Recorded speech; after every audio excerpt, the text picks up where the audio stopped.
Talking like that. How's it going, folks? Are we alive? What do we be live, though, bro? What do we be? I bet we do be, though. Bet we do be, though, indeed. And I'm going to thwack it out on Discord while I'm just checking if it's live. Publish, homies. That's the Ali G snap. Jungle is massive.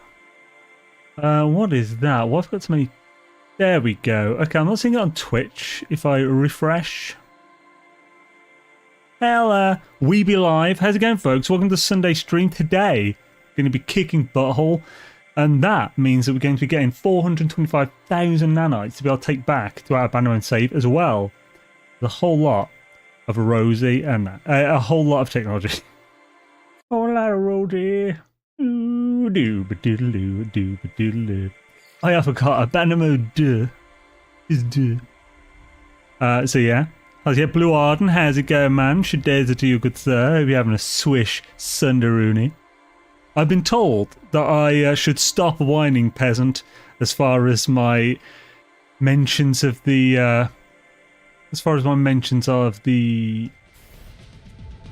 cost.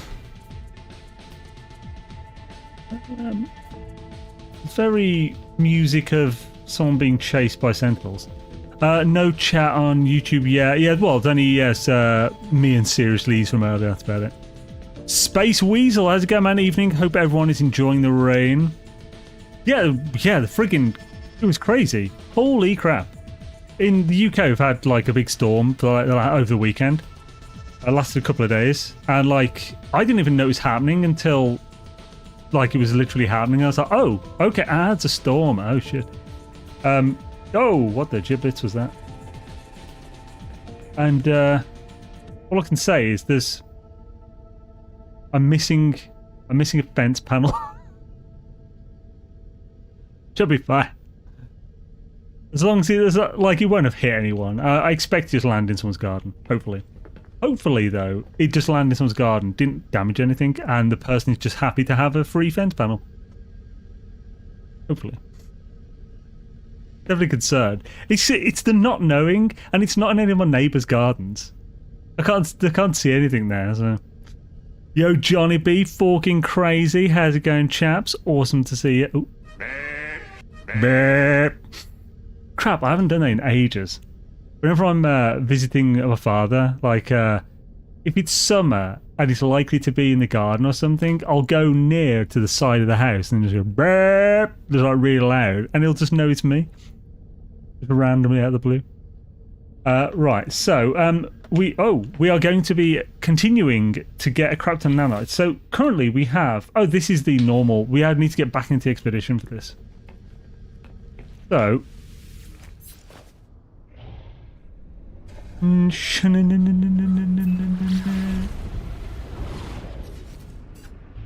let's get back into the expedition expeditiously.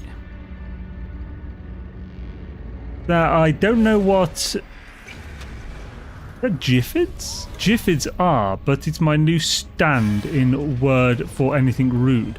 Giffids.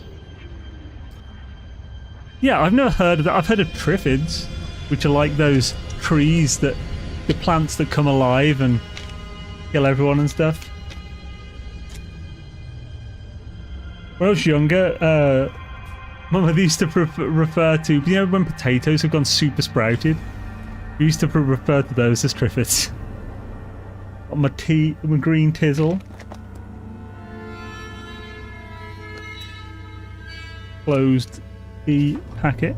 If you get your standing up with the race to 100, you can get a half price upgrade in their systems and sell them back full price. Free nanites at every station. I mean, that is true, but that's more time investment than this. Like, this is just a quicker way of doing it.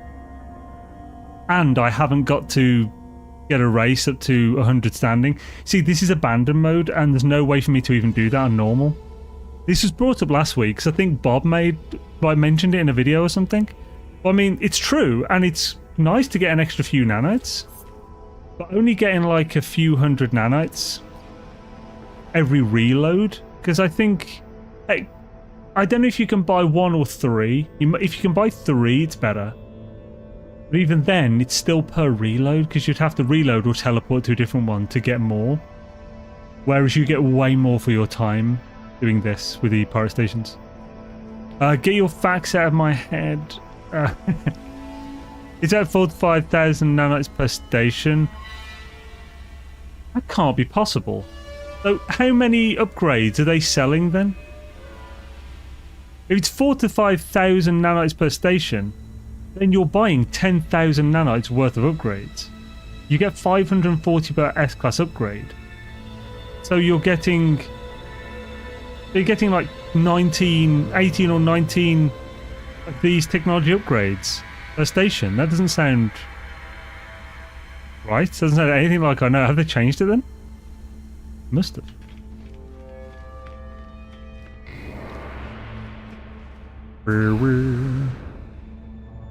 We can go to one where I have that rep and have a look. Yeah, let's save this real quick. Oh no, I need to get to this. Get the expedition save first and save it, then we'll go. My normal mode. Well, I think the normal mode has it.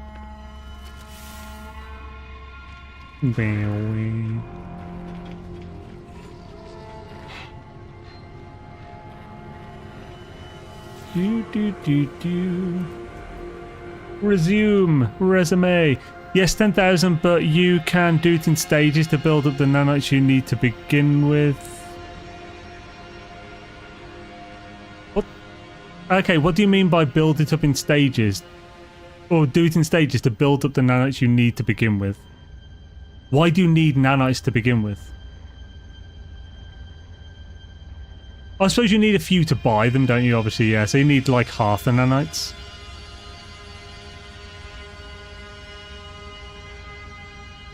But you're saying you'd get 10,000 worth, so buy several upgrades and sell them, then go bigger, yeah. So wait, resume exposition. Yeah, but what... So, the thing I'm disputing, which I'm not aware of, I'm not saying it's wrong, we can check this, is that in order for that to be 4 to 5,000 nanites per station, you'd need to get like 8 to 10,000 nanites worth of upgrades per station, which is like 16 to 20 upgrades, S-class ones.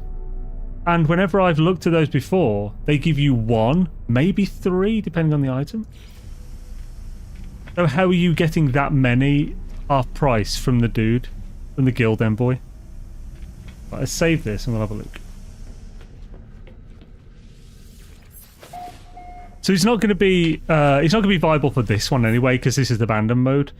So even though we're in the expedition, it's not really worth it for us to get 100 rep on this temporary expedition save. It's not going to help us now, but we'll have a look. So quit the mode select. You buy all the upgrades, C and B included, not for tonight. Oh, now I understand what you mean. So you're talking about getting the rep maxed for one race and not the other, maybe? And then you sell it back to a race that is different. Yo, Carmen! So I was sworn people were talking about the guild envoy before. Okay, so this is different. Yeah, hells yeah, Carmen. Thank you very much for the continued support. Very much appreciated. I hope you're having an awesome Sunday. You can do all 3. I just did Korvax. So where are you selling this if you're doing all 3? Or would it be that you're selling it back to like a pirate station? Or something? God, this is the most Fable like exploit way of doing it I've ever heard of. I'm not saying it's bad, it's just like this reminds me of Fable. So back in Fable, before the Lost Chapters, it was in the original. I think they patched it out in the Lost Chapters version. You could get a large amount of any item, and the vendors there, if they didn't have an item or they had not much of an item, they would pay a lot for it. But if they had loads, they'd sell it for cheap, and they wouldn't pay much for it. So you essentially sold them a crap like 100 of something at once that they had nothing of for a massively high price, then just bought all of those back off them for a really low price, and you could just keep selling them back. I used Corvex casings I got at a trading station. I'm selling them back to the guy who just sold them to me. Nice. So you're just sending the as case, you're selling them back to the guy who's on to you. So I need to see. So let's go to the normal mode save first. We can just have a quick look at this. It won't take long to look at things. Pretty sure my launch day save has max rep on one of the things at least. 6 seconds. Yeah. Oh yeah, well now I actually understand what you're on about. What 425k nanites? So the 425k nanites, Jay, is so that we can upgrade a ship and a multi-tool from C to S class in abandon mode where I've got the setting on max expensiveness. That's how much it will cost to do both. So, actually, when we go to there... Let's have a look at rep first. We can see what station we need to go to.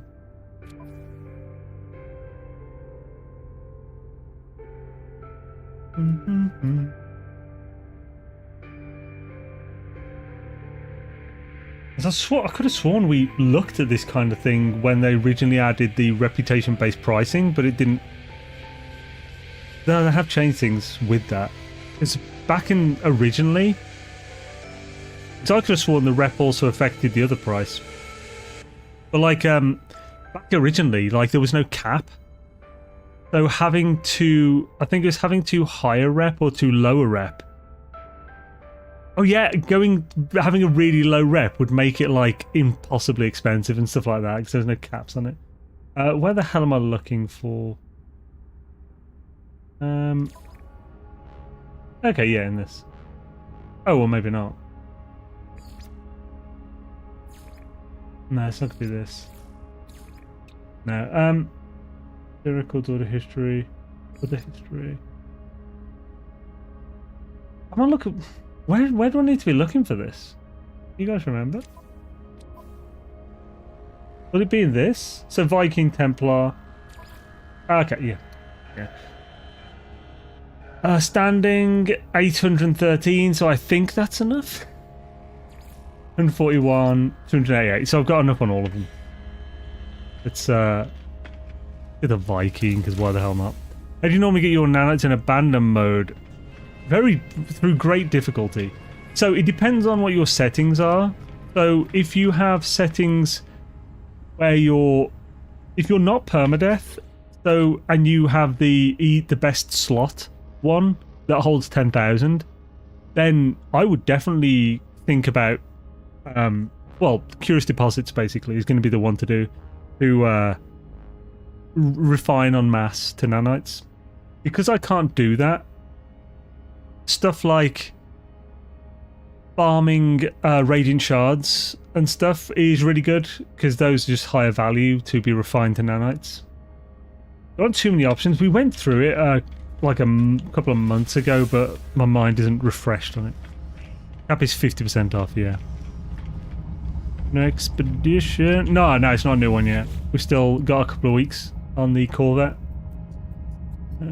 Space stations.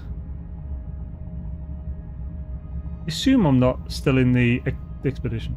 Oh, it doesn't matter. Let's get to a Corvax because that's just got the max on. Because why the hell not? Oh, we're in Shrine Wu. That's Corvax. That's Viking, not Corvax. Sorry. How do you normally get yours? Expedition, 6 seconds. Old Explorer. Yeah, Old Explorer, by the way. Tyler Wooldridge. Awesome to have you, fine folk. Mike Richards, yo. Mixel, yo. Sanborn, how's it going? And Jay, of course, yo. I think I've missed anyone. Right, so.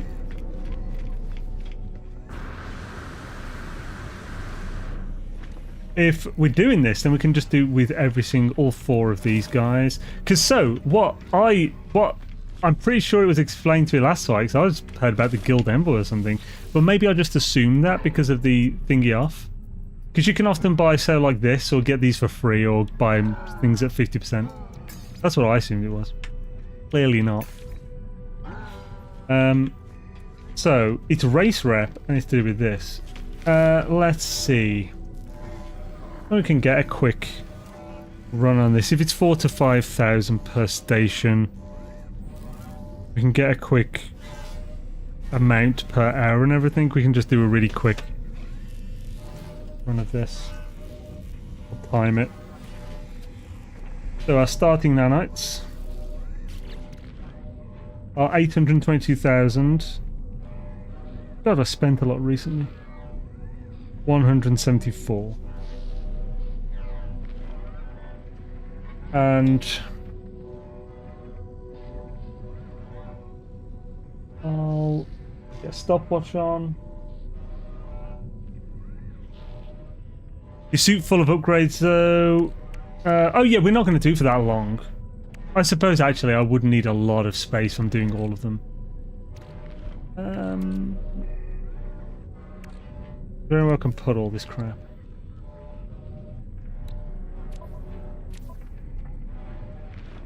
Well, I can put those in the frickin' thing now. Oh, it's just right there. Don't you love it? That's the stuff. Clearly I haven't been on the save since they added the ability to just add into the workshop cache itself.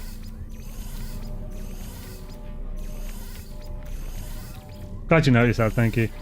Won't take as long to just clean it up a bit.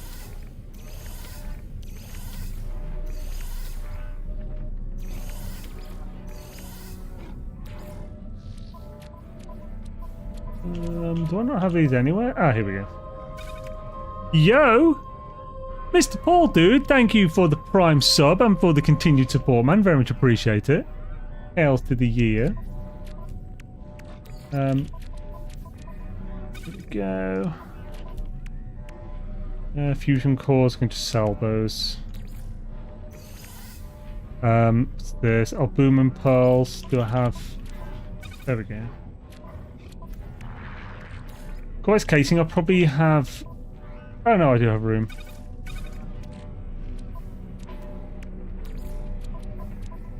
Okay, copper. Carbon. And projectile ammunition? Yes, that's just nowhere. Yeah, these are salvage fleet ones. Do I just sell these? I think... Yo! Trick Red, dude, thanks for the Prime sub, man. Very much appreciate it. Hells to the air. And hell, treasure train incoming. What the hell's a treasure train? Is that just a new name for a hype train? Redunk. Also, by the way, guys, on Twitch at the moment, if you have and do a new sub or gift a new sub or something, you can unlock. You can get like the 3 months of free Super Duolingo. I've actually been doing it for a couple of days now. Really enjoying it. It's time to learn a bit more Japanese. The initial ones were easier than I expected because I've watched a lot. I've watched a lot of anime, so it turns out I knew more words than I thought. But it's really good, and it's like a rebuilds up the. I forget the word, but you know, when repetition like. Treasure train, yo, nanoplasm, dude. Thank you for the tier 1 sub, man. Very much appreciate it. House to the air. Hope you're having a swish one. What is this? So, reach level 2 during this train to unlock 35% off subs. Oh, wow. Okay, so is that like a new October thing?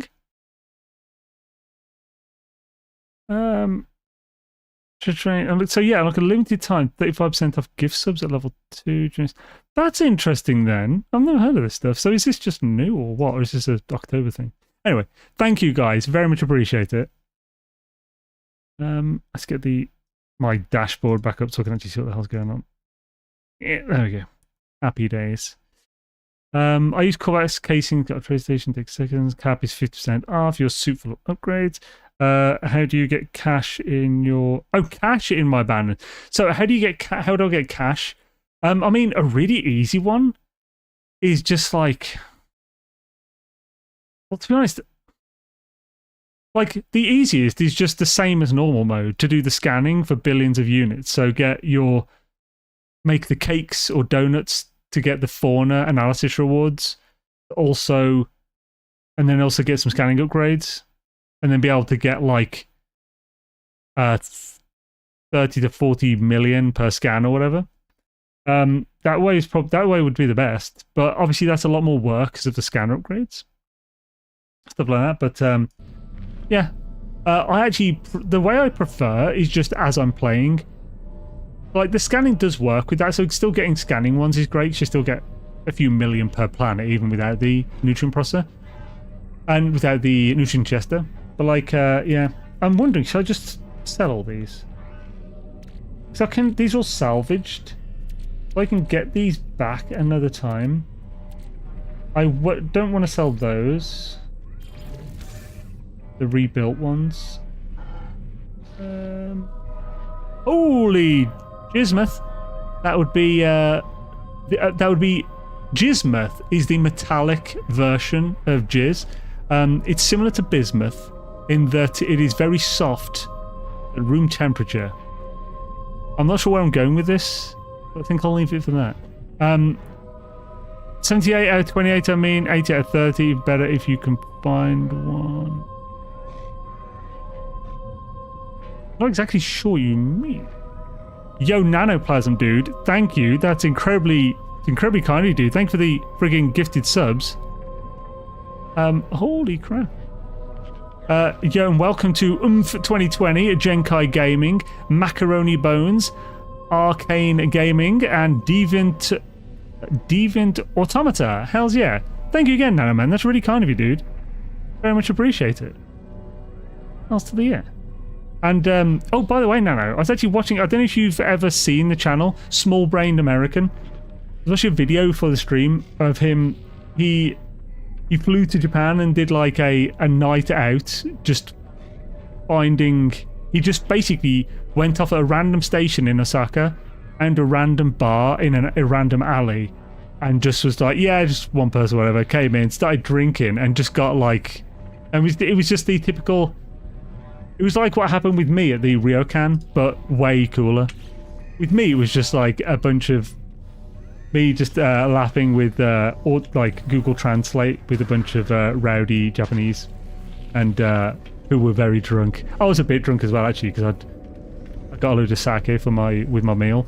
I was just there in my yukata in the smoking area just chatting to these random people. And it's kind of like that, but he's in a bar in the middle of summer just getting completely wasted with these random people. It looks like a good time. Right, we're not going to there to sell them. What am I doing? Oh, actually, I do need to sell a few things here. So let's go fly a kite. Oh, sorry, I don't care. It's the wrong station. Let's go fly a kite up in the air. You're shy to let's go fly a kite. You absolute bastard. I can't do the. Oh man, it's such a pain with the when you get more than one of the thingamadudes. That sounds awesome, but I generally avoid IRL CC since some of them are scripted. IRL CC. What do you mean by CC? Sorry, or do you mean the actual like captions? If you mean the captions, his captions when anyone's talking in Japanese, he makes them up and he says it in the caption, like halfway through, because he's like they're talking to him in Japanese and they say something like, "You sweaty, disgusting American" or something. Obviously they didn't actually say that, but it's like it's the height of summer, so he's sweating and he's with that. Content creators doing okay. Honestly, I don't think that is scripted at all, personally. It's too... like, it's not entertaining enough to be fully scripted. Like, that thing, in my opinion. Yeah, I mean, I could be wrong. I prefer to explore and... max economy is 83rd for module ratio versus nanite return. You want 78 to 20 or better system class 3. So 80-30 for module ratio versus nanite return. What? I feel like you're applying this, you're overthinking this, and you're not giving me enough context on... So what do you mean by 80-30? I get that the 80 is the module and 30 is the nanite return or something. Why is it 80-30? Are you on about the cell by ratio in the galactic map? If you mean that, that shouldn't affect modules at all. Oh, so you do mean that thing? That shouldn't affect nano modules at all. That should be, that should only affect the trade goods, or at least that was the case 100% several years ago. Whether they've changed that sneakily without mentioning it is possible. I made a big guide on it myself, so I know what you mean when it comes to trade goods stuff, but that is true when it comes to trade goods, but that never used to be the case for like nanite related anything. It never used to. Do you have any proof of this? Like, if it does now, they have changed this without saying anything, or they've changed it and it didn't quite explain. I can say with absolute certainty that it didn't used to. A lot of people thought it did, but then a lot of other people who like used to do a lot of testing, very smart people, smarter than me, did a lot of testing and found out that it does not at all affect it. But again, that was several years ago. That test hasn't been done in a long time, so I can't say for certain. So let's sell some of these then. When do we need to keep the like 16 and the 16 nanite ones?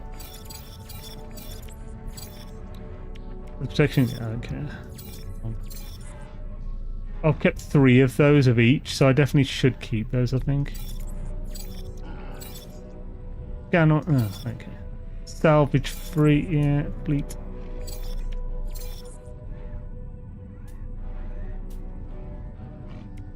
Right, so yeah, we'll send the rest to the freighter if we can. That'll clear out a lot of our space.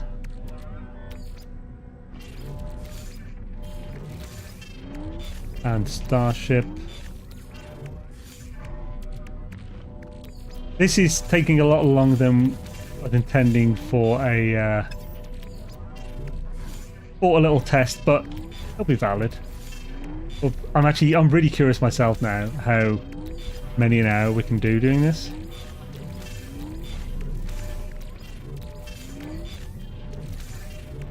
By the way, if you did your own testing, and I would be like certain of this because everything's so close, I definitely want to see like 1,000 systems checked or something with all the data so we could check it across, or find out proof in the game files. So specific modules have a higher cost, so you need to target those for the better returns. Oh yeah, I fully understand all this stuff. But the as we're talking about, the buy-sell ratio probably doesn't affect it. I've never seen evidence to I'll put that in the wrong place. Never seen evidence to show it does. Yeah, I did put it there.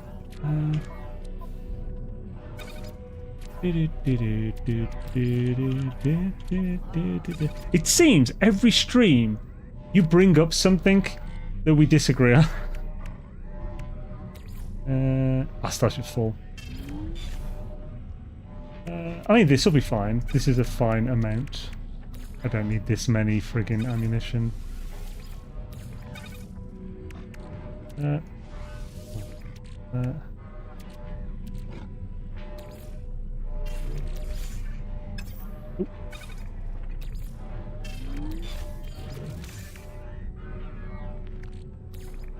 I should always have some oxygen on you, although I've got these, so I don't really need it.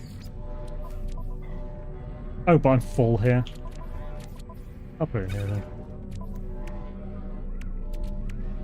then. Do fly a kite, scoop up doo dee doo. Let's go fly a kite and do that stuff. G do do do do do up in the atmosphere.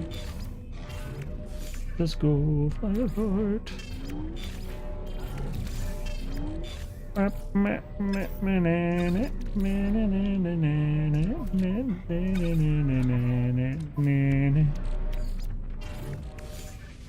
Goodbye, goodbye. Oh, right. We have a lot of space now. Space Zane. We always wanted you to do into space, man. Something about intergalactic, yeah. Let's do some testing while you're live. Well, not for the thing you're on about, because we'd need like... I'd need to... Well, actually, I mean, I could do it live, but I'm not doing it today. We need... Also, the thing is, the onus of proof is on you. Yeah, like, I'm talking the well-established thing with the... Specifically the buy-sell thing. This thing should only take a moment. Right, now we started. So, we'll do... We won't even count the systems, we don't need to.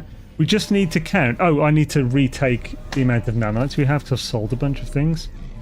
So, we're just going to take the starting nanites and compare it to the ending nanites, and we'll end in front of a dude. And we won't buy nanites. We won't buy the things before.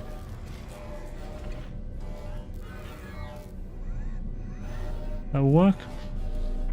Yeah, so we'll have a closed loop, but it will be the exact length it needs to be. Or we could just start here and not buy from him. We could start here. Yeah, we'll do that. It'll just be simpler. We'll start at this one, and we'll go straight to teleporting to another station. So how many nanites have we got? We have 836,000. 268. 268. Oh, thank you for reminding me. Oh man, that's gonna be a pain to not freaking buy them. Glad you reminded me. That's legit. I'm just weird. Skibbity. Damn it, gamble. Oh, don't buy the Starship rigged. You are the disbeliever. Consensus says you must prove otherwise. System preview. I mean, that's the opposite of the reality there. Because what I'm saying is the known fact. At least it was several years ago, and I haven't seen anything of like anything that actually has anything backing it, like research or something. Like I said, like even 100 systems wouldn't really be enough to like guarantee this. Because it's such a fine thing, detail. Actually, you could probably disprove it in less than 100. But you'd need like 1,000 to prove it. So after 100, you could know whether it's blatantly false or not. And if it's not blatantly false, then there's a much better odd that it's correct. Anyway, because you either disprove it or you won't be able to disprove it really easily. I'm rambling at this point. So, stopwatch.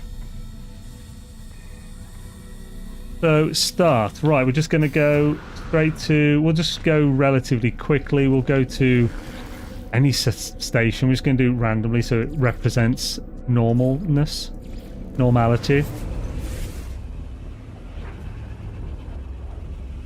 Again, really glad you mentioned about the things going on, yo. Yeah, so I know what the ratio's about because we used to use it to make trade routes. I have a really old video about how the trade routes worked.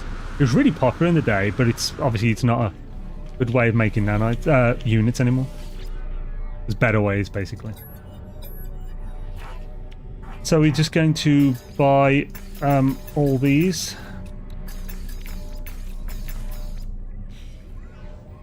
Oh, we can just sell it back to the same guy, I've just realised, but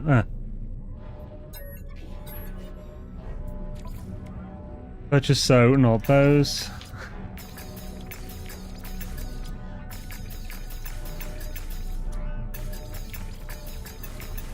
It'll just be quicker if we sell them all at once.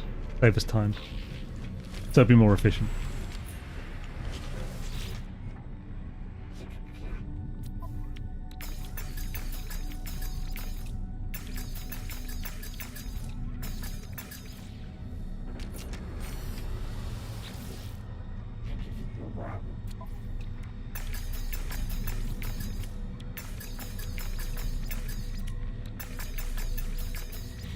We already obviously established that I have more than 100 rep with every single one of these races.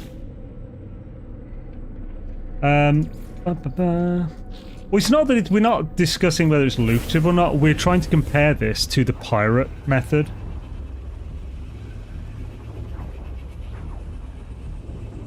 Explore playstyle focus on the right type of system. Yeah. So, trading is still lucrative. I mean, it's lucrative, yeah, but like, there are just way better methods. So, like, I think I might end up doing a video on it again, like, one day. Because people might still have interest in it, but as it's not, like, anywhere near the best, people are less inclined to bother with it.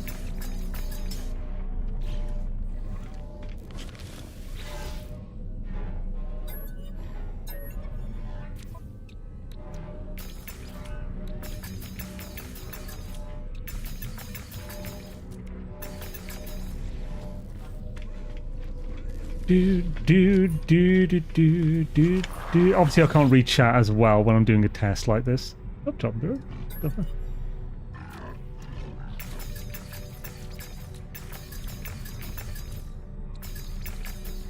Going up feels so weird. I'll just keep going down. Look about the module now ratio where they sell them. Yeah.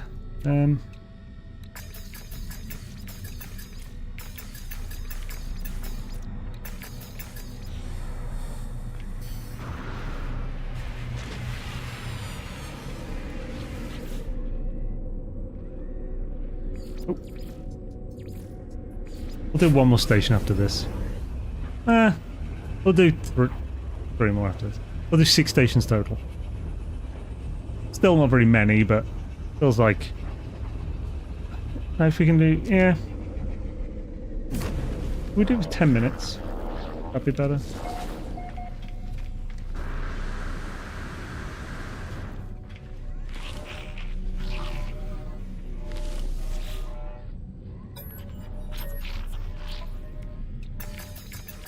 Oh, this is a good one. So there's S and A class. Hello.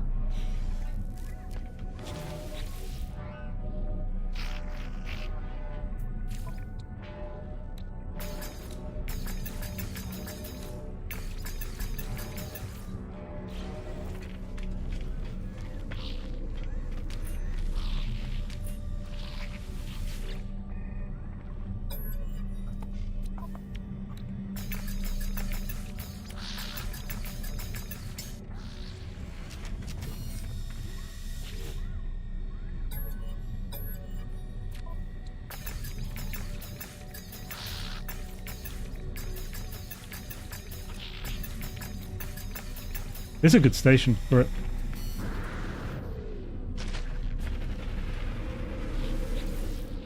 Probably the Galaxy didn't want to assume details, but I'm missing context.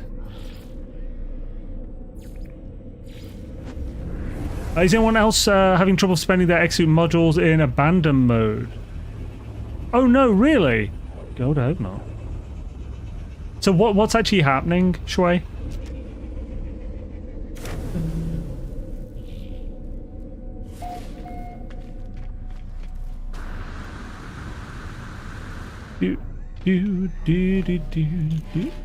Oh, come on. We got a lot of modules, homies.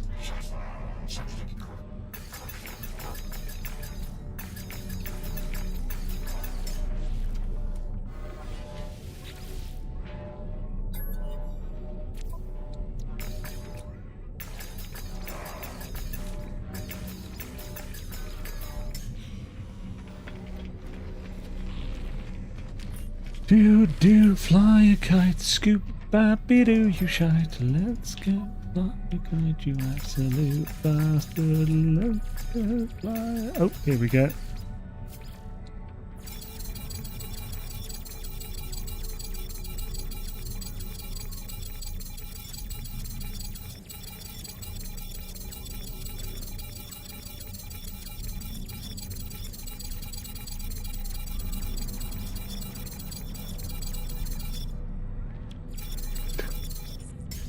Holy moly! So many to sell. Our wrist is actually unpaid.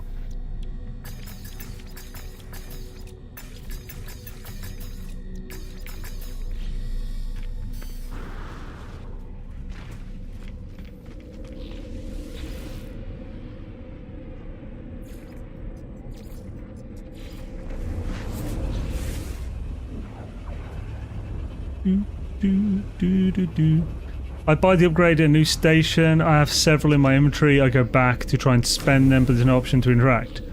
That is weird then, yeah. I don't know why. Have you tried going to the anomaly? Just go to a few different ones. If the one isn't working, try others. Like the anomaly, remember the anomaly always has one at the back. Next to where... what Selene would be? I think Selene, yeah. One with the long tongue.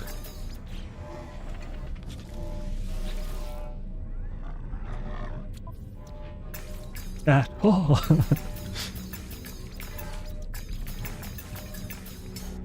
Kind of what if I ever do this a lot, I definitely want to make a left click macro. Speed left clicks. Left click every 17 milliseconds. Happy days. And just hold it down and bing. Especially for selling them at the end.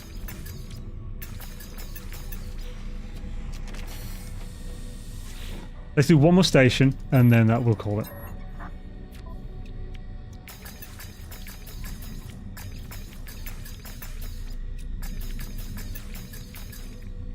Honestly, it's not looking very good. It's not looking like it's beating the other one.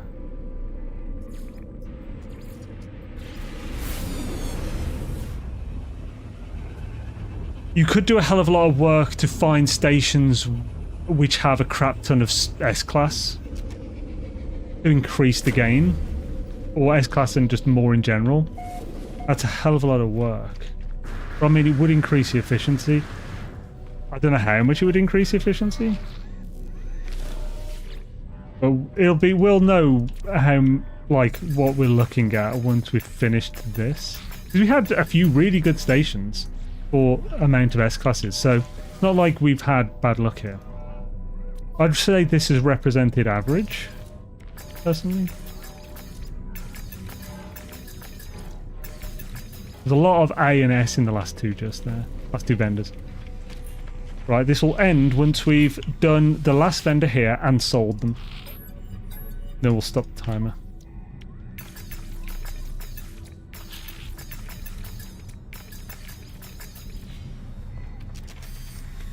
And you've all seen everything. Like, if any of you have a problem with anything I've done, please mention it in chat. We can discuss this and see whether it actually was a problem or what we could do to fix that and maybe do another test. Sell.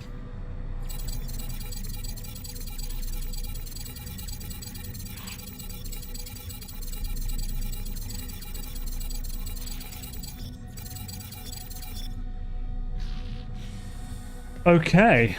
Right. Stop. Oh, 10 minutes and 45... No.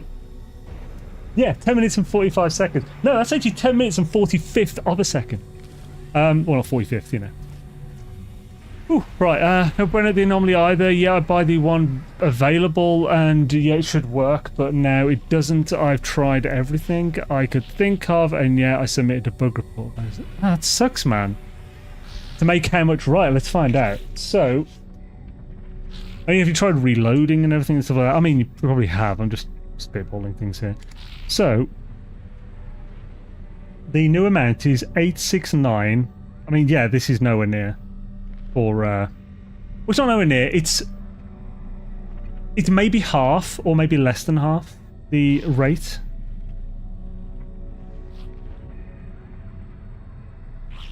So, the thing is, this, we shouldn't compare this to the top, like the perfect efficiency one of the thingy. So we'll say it's 10 minutes, we just cut off, round it down. So we, you know, being charitable at best, but really it's just, it's about that anyway. So 10 minutes times 10 times 60, 600 seconds. So we have in 600 seconds, which is a sixth. What am I thinking here? So, okay, we'll literally just... this, with it being 10 minutes, it's freaking perfect. We can just do 869,717 minus 836,268, then multiply that by 6. So this is 200,000 nanites per hour. That's pretty good. You can beat that with runaway mold. However, as beating that with runaway mold would require runaway mold to be perfect efficiency, this is about the same as runaway mold. However, I'd say I think this requires a bit more work than runaway mold, but it's kind of the same, really. You could do this really quickly to get the rep up. It's just buy a load of things, hand them in. So if you really do this perfect, this way would actually have a slightly lower, quicker setup. So this is comparable to runaway mold. Now, so this is 200,000 an hour, but again, that's average. It's a teleporting, isn't it? Well, you could say it's a teleporting, except the pirate stations also have the teleporting. However, the pirate stations can be done with max efficiency to 500,000 nanites an hour. Realistically, for everyone, can reach 450,000 if they push it. However, the loading speeds on PS4 would prevent 500,000 per hour. Now, so this doesn't beat it, basically. The other one, even if you're super relaxed, 300,000 an hour is quite easy. And that's with like no setup, real. You're not looking for like perfect systems or anything. You can get 350,000 an hour or 300,000 doing that. 250,000, absolutely, 100%. And that's super relaxed, not efficient really at all. So this is a good method. If you compare it to them, this is in the top 3 methods. The top 3 methods are this, runaway mold, and pirate systems units for nanites, which is what we'll be doing for the rest of the stream. Look, a good start technique once you've funded it. Well, the issue is the pirate system is just as, if not more, of a starter technique. I feel. Because you say it's start technique, but you've also got to get the rep up. And now, I haven't done the rep thing. I haven't, like, min-maxed getting the reputation up really quickly. So the pirate systems don't need that. To do the pirate systems, you literally just need... You can do one, like, ancient bone bed, or... Like, you've seen on the thingy, on the expedition, we started with not that much money. We've now got 50 million and 100,000 nanites. And actually, we have hundreds of thousands of nanites. We just haven't opened the things and sold them.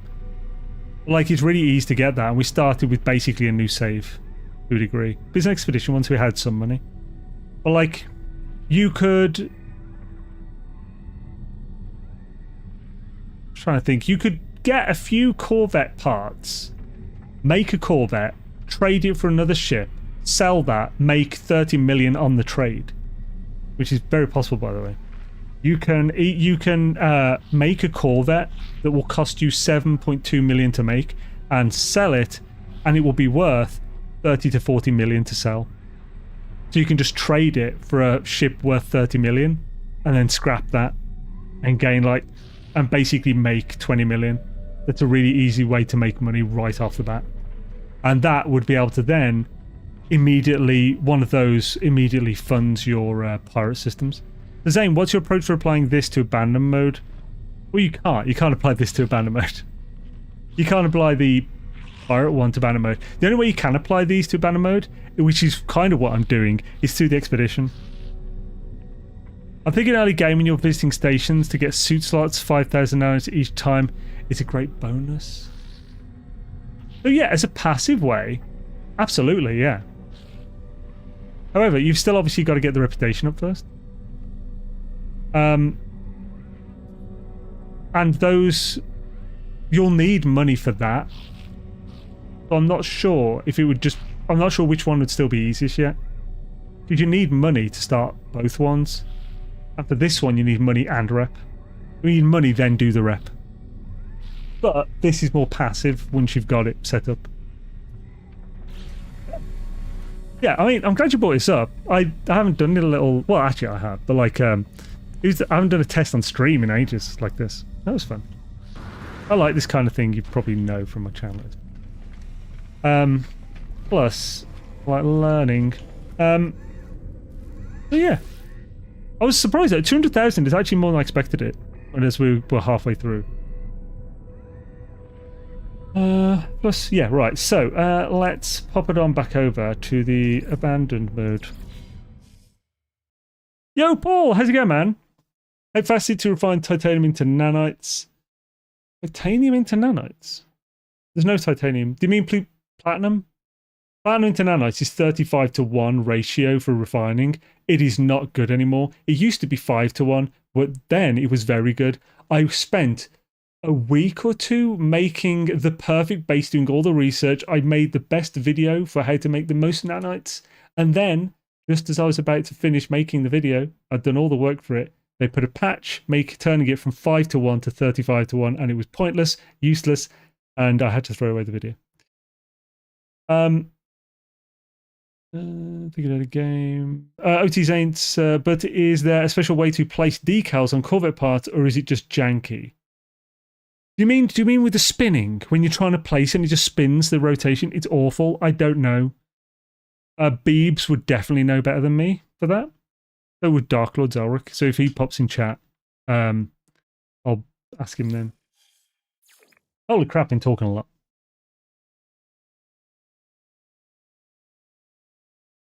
That was fun.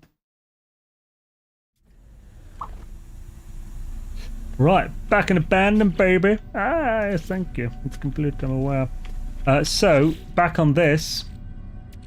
We did put all the things that we got so far into the flying. By the way, oh, that was loud. By the way, John, you would know this. Actually, no, not just John. Everyone knows. So, Exocraft upgrades. Are there X-class versions of them? I don't think there are there? I don't think there are, but it's been so long that I'm not completely confident, so I'd rather ask.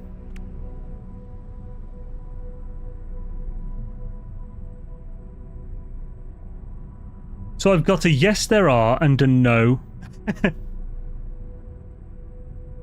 Oh well, thanks. How things you awesome sauce, man. Pretty good, thank you. I made right the freaking best ever cauliflower cheese the other day. I had the last bit today as a snack before the stream, and it was amazing. And I can say with absolute certainty that when you're making cauliflower cheese, make it with a proper roux. Don't use the corn flour and milk to do the quick version. Do a proper roux. Get your butter, or I use olive oil because it's a bit healthier. Evo, good Evo as well. And I then just dump my flour in till it's roughly kind of what I want it, like a very wet sand. Then cook it till you get a bit of, lightly till you get the kind of popcorny smell. And then I whack in cold water or cold milk. They say use hot water and do it bit by bit. I do cold and all at once, and it never goes lumpy. It's always smooth. I have a feeling that's something that chefs say not to do because they were told not to do it, but they've never actually done it themselves. One of them did say you get it way smoother if it's warm and bit by bit than cold. That was from a fallow chef. I kind of trust him on that because they're the type who would experiment. But honestly, it's so velvety when I do it, so I'm fine with that. Anyway, I'm rambling on. Then, a bit of English mustard in, but also a nice hunk of grated cheese, and my latest one, because it goes well with dauphinoise and stuff, just whack in one small crushed clove of garlic. And you don't get like a garlicky taste at all, it just adds to that background seasoned epicness. And of course, a bunch of salt and pepper. Mainly pepper, because you've got a lot of salt from the cheese already. It's so good. Of course, make sure your cauliflower is 70% cooked. Then you bake that bad boy with some more cheese on top. Oh. If it's a proper roux, it warms up really nicely in the microwave as well. Chop up some chorizo and add it to the cauliflower cheese to bake. Ooh, I'm gonna have to try that next time. Holy shit! The sausage oil floats to the top and go all golden, and the smell. Oh, yeah, I mean, I wouldn't have to add the garlic then, because garlic and smoked paprika is basically like that's what chorizo is. It's pork, garlic, and smoked paprika, and it's so damn good. They don't have their own set. No specific X-Class to X-Craft. You just install the normal X-Class one. Wait, what? That's making sense. What do you mean? There's no specific... You just install the normal X-class ones. You mean S, not X. Pork is trash. Oh, we disagree on that, Dave, auntie. Pork is delicious. Eat more Oreos. I haven't seen the on my saves. That's an experience. Now, hot milk is a lie. Always works better with cold milk, in my view. Same with making mac and cheese. So yeah, I think it's that the argument I heard from the fallow chef, they're very good chefs, is that it just makes it smoother. But of course, with the hot, you have to do it bit by bit, otherwise you'll get lumpy. Whereas when you do it with the cold, you just do it all at once and just stir it, and then it doesn't properly thicken up until you've reheated it. But yeah, I don't know. Like I said, yeah, a cold works for me. You asked if EXO had their own X class. Yeah, I said no, they don't have their own set, but you can. Well, yeah, I understood that, but you're saying that they don't have X class ones for Exocraft, but you can install other ones. But that's obviously insane.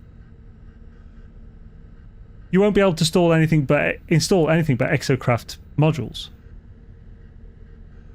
So what madness are you gracing my chat with? I've just explained what part, unless that was a late thing.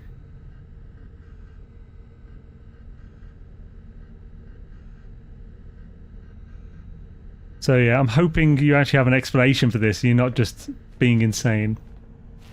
The fact that you mentioned X-Class, yeah. Right, so let's go fly a kite. Do we have the cash? We have the cash, 46 mil.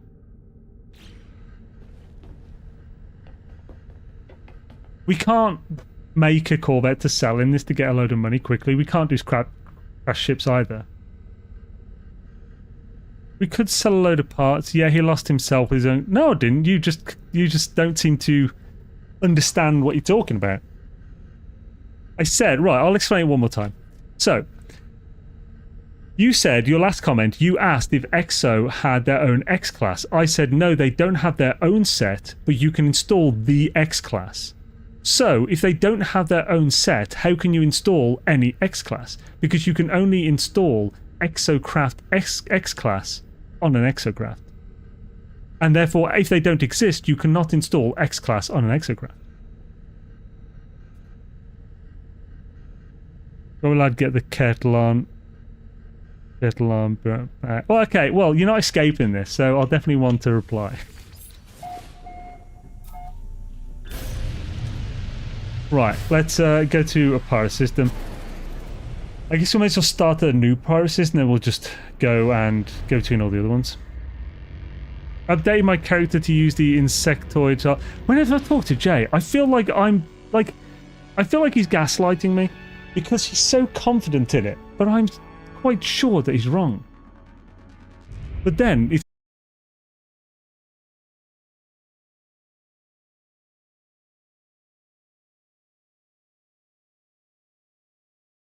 Oh? Are we coming back? Are we coming back to do? We want the world to know. You're gonna let it show. Ooh. Although, it says disconnected still, reconnected in 17 seconds. We're back, are we? Okay, so it is back. It's on my phone. I brought it up on phone so I could actually talk to chat, because obviously my phone's up. Good to be back. Sorry about that, guys. What the hell? That interruption doesn't let Jay off the hook, though. No, it does not. Right, reconnection successful. That is good to know. Thank you, OBS Studio. Let's refresh my dashboards. Holy jismuth. Again. Metal form of bismuth, of jism, sorry. Now, what elemental number would jismuth be, do you think? If it was? Questions to the chat. Right, so, let us, we're going to a new pirate system, weren't we? Oh, frick's sake, here's Twitch again with the ads done. 50 seconds. 69 Golden Gek, how's it going? Waddy. We had a disconnection. The in my internet went down for like 5 minutes or something. Unfortunately, probably something to do with the storm that happened over the weekend. Like things are probably a bit spotty and need to fix it. Always happens because the whole framework is old as fuck. So, and fuck is pretty old. I don't know if you guys are aware. Oh. So we need a Perut system. Let us check the conflict. There we go. It is a carp system. Tomiyak carp. That sounds like some kind of Japanese dish. What is that thing that's happening? That just happened there.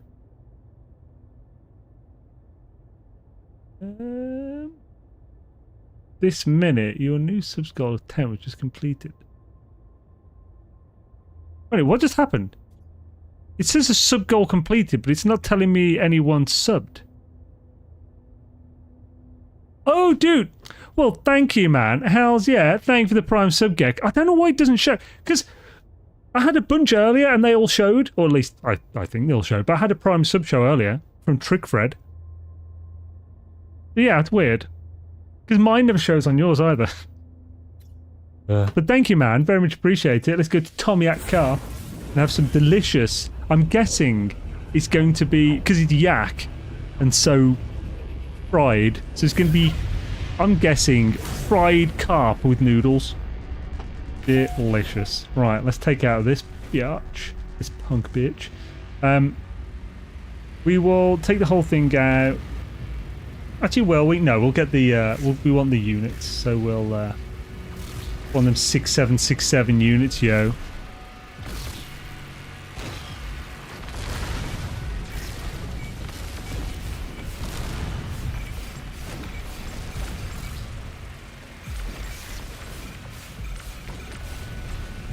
Lovely, taking out their engines. I'm afraid it's time to die, kid. Going to go to pearly gates.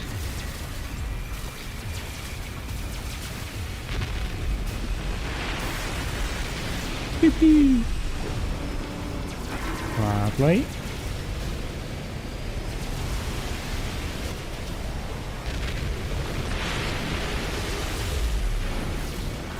The phase beams really are good for this. Quite power fuel. It wasn't a 3. Did I miss one? I did. What a sausage, it's right there. Let's go fly a kite up in the air, you shout. Let's go. Wait, where are you shooting at? Let's go fly a kite, you absolute bastard. Lovely. Got ourselves some pepper roasted parrot. Do love a good roasted parrot. Phase beam are my new favourite weapon for Corvettes. It's a good weapon. Plus, I mean, the amazing thing is how you get the shields back. Wait a minute, whoa, we just got... I didn't see how many units we got then. We already got units then. Oh no. It didn't. It didn't actually give it to us, I don't think. Anyway. Yeah, the stream went down for 5 minutes, Jay. Or a few minutes at least, anyway. So yeah, are you gonna explain what you meant about the X-Class thing then? You were saying that there's no Exocraft X-Class upgrade set, but you just have to put the other X-Class upgrades in. What other ones can you actually place in an Exocraft if the Exocraft doesn't have any X-Class upgrade? Phase beams, my new... Okay, so, right, demand tribute, I'll do... This is probably S-Class, but I can't afford it anyway. Okay, yeah, 6767 again. Maybe it is to do with the mode. Weird. Weird. Oh yeah, it's a Corvette, not anything on here. Which armor are you using? I be using... So, the boots... Then the shoulder pads and the chest armor is from the original armored. Not sure for all of them. Well, but you said that you could use some X-Class ones on them You just don't have a set. So I was asking, how can you apply X-class modules to something that doesn't have X-class modules? Okay. So, yeah, the shoulder pads, I think the gloves as well. So gloves, shoulder pads, chest armor, and boots are from the original armor customizations that you buy with Quicksilver.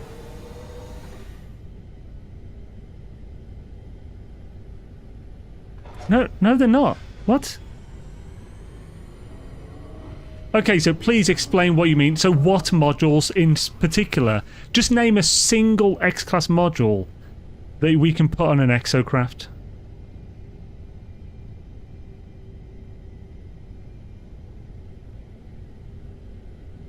If you can name a single one, you don't need to name all of them. Just a single one that will work on any singular exocraft. The helmet is the new one. The Skyborn or Starborn? Yeah, Skyborn. The cape, I can't remember. Thrusters. So X-class thrusters work on exocraft. Okay, we'll have a look then. And which? So when you say thrusters, do you mean launch thrusters?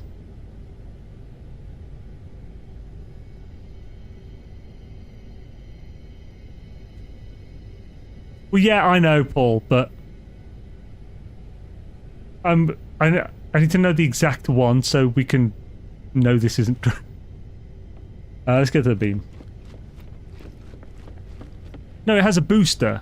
It's a completely different thing. It's not a launch thruster. There is no... If there's no exocraft-specific X-class... X-craft have been ignored for a long time, Imo. We need storage slots, upgrades, and Sentinel tech that works in them. Too. Sentinel? Oh yeah, Sentinel tech. Yeah, that would be cool. Still sad that Geks can't wear helmets or hoods. Oh, I thought they can wear hoods. And some stuff. I thought they could now. Wasn't that like an update they added for it? Because Golden Gek was complaining. I don't think it's specifically because of you. Although, actually, you'd be very happy if it was because of you. Let's ignore these fellers. I don't want you. I don't want you there, buddy. I damn hope so, but I def missed that if it was a thing. Rip. Is there a customizer in a pirate one? We can have a quick look. Not that I probably don't even have all the customizations on this one though, so probably not.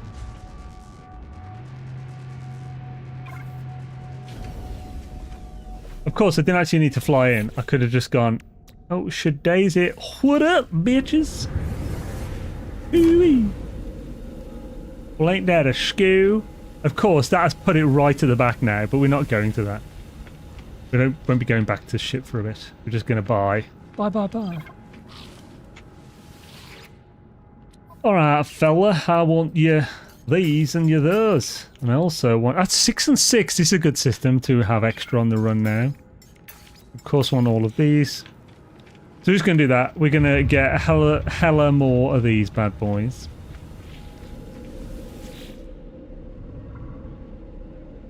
Let's go fly to cat. Up in the air to chat.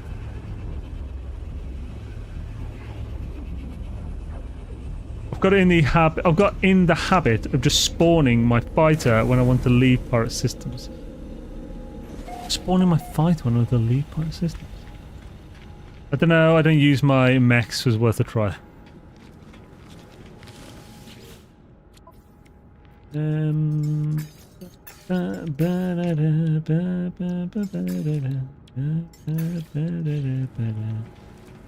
Yeah, I mean, I almost never use my exocrafts, which is why I was asking the chat about it.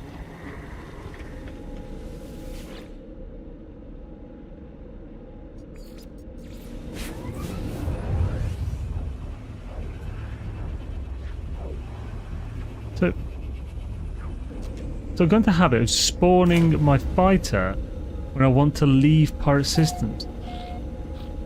But why leave? What do you mean leaving pirate systems though? What do you mean this? Oh, you mean, now I understand what you mean. Yeah, because it brings it close to here. My brain was farting. Unfortunately, I can't have a second ship on this one. But yeah, in like abandon mode and stuff, when I'm actually on there, I'll switch between the ships and then back to the Corvette to bring it closer or something. All if you could. The Minotaur is a little slow. Yeah, it is. It's a thing, man. Yeah, the Ixocrafts. There's definitely some use for them, and I've been enjoying using them a bit in Abandoned. Obviously, you can use them for scanning and stuff. That's pretty useful.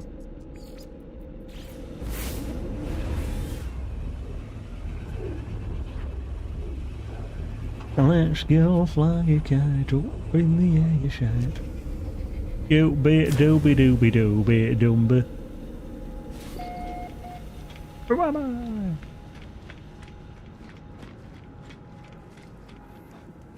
I was thinking earlier. So, I'll go too much detail. But earlier, I was using some menthol shower gel. And it just came to me that, like, you know, there's that joke from, like, Jimmy Carr that using, like, the tea tree oil shower gel is like having a dwarf blow cold air in your butthole. I was thinking, using this menthol stuff is pretty strong. It's like teabagging a mountain, like Everest. I don't know why I just popped back into my head again. Just in the shower, it's like teabagging Everest. What a thing to bring up on stream. Exocraft become... Whoa! Oh yeah, this was always happening at this one, wasn't it? You just have to reload autosave, and we're fine. Exocraft become less useful once you have a beetle pet. Oh, I never used the pets either.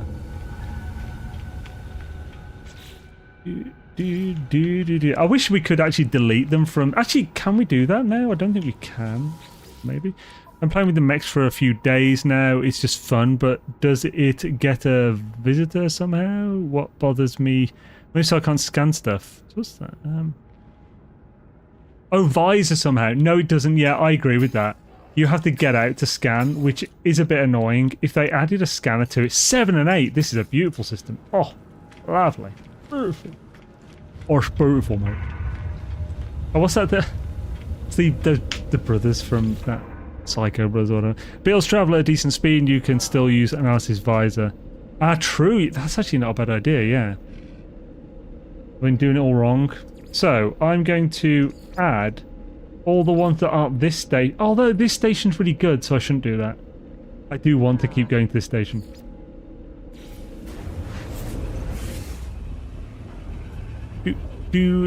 As it's 7 and 8, it's worth the autosave. If it was a thing... Oh yeah, I never actually checked, did I, on the customizer. Is there one here? Yes. Let's have a quick look if we can put a Gek with a hood. Oh no, we didn't bother because I don't have the hoods on this save, do I? Dang, schnabbit. Yeah, schnabbit, you bastards. Ooh. Oh. Oh, no, 6 and 8. Oh, it's beautiful. Oh, choose that. Oh, lovely. So, for those wondering why the hell I'm excited about 6 and 8 and 7 and 8, it's because 7, 8, 9. Now, it's because oh good lord. I shall unleash my fury upon you like the crushing of a thousand. Begone, vile man! Begone from me! A starter car! This car is a finisher car! A transporter of gods! The golden god! I am untethered and my rage knows no bounds! So everyone, this is why Dark Lord is an absolute fucking menace. How's it going, Dark Lord? Hope you're doing well. Dark Lord got them on both platforms so that he could play 2 at the same time. For sake. And right, so the thing I was saying is the reason I got excited on 6 and 8 and 7 and 8 is because these systems can have 2 to 8 of these packages each. So the best you could possibly find for efficiency is to find a system that sells 8 of each. And that's super rare. It took us multiple streams to find like 4 with 8 and 8 on the one Permadeath save that we've done a run in.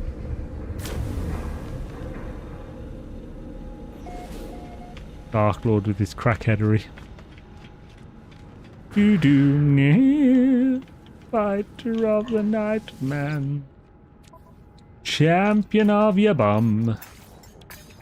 He's a master of karate and friendship for everyone. Damn man. Now, if you're wondering why the hell I'm buying the contraband as well, it's because if we buy the contraband with those from each station, we'll be able to not lose money over time. So once we run out of money, we can just sell the contraband and we've got the same again, and a crap ton of modules. We can just keep doing the loop. And sometimes we even get a bit more. Especially if we open the modules, which give us some treasures. If you don't open them, you get about the same.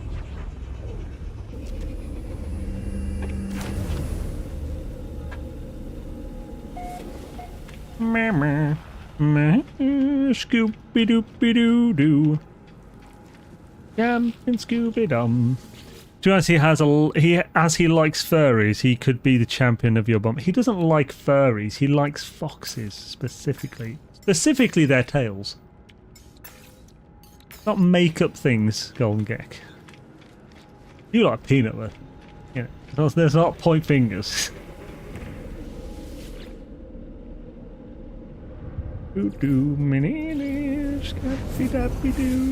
Sounds like a furry to me.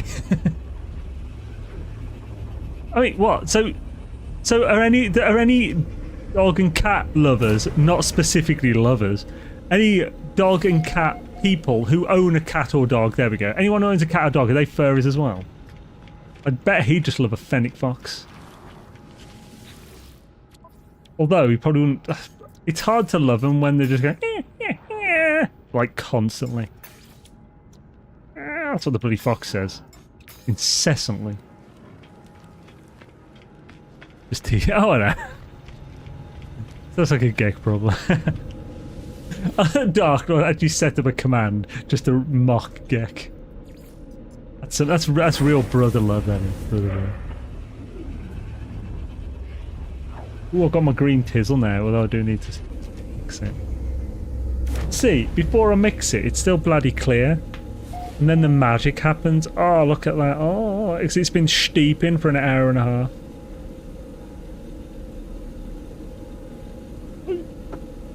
That's my matcha-infused green tizzle that I just accidentally sprinkled with a straw all over my keyboard. Lovely.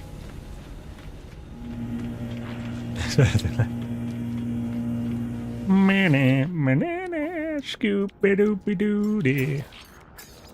Champion of your bum. He's the master of karate and friendship for everyone. I've just been eating beans. Oh, that was good. Needed that.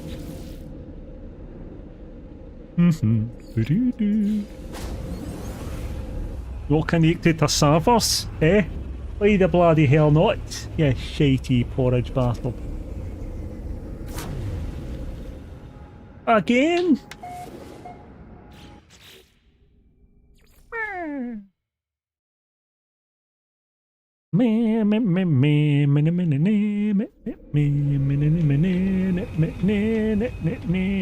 Shakira, Shakira. Oh, baby, when you talk like that. Oh, yeah, whenever it's Shakira, it's always Yorkshire. Shakira from Yorkshire. Oh, baby, when you talk like that. You mate. The woman go wild. I tell you on the fucking deal.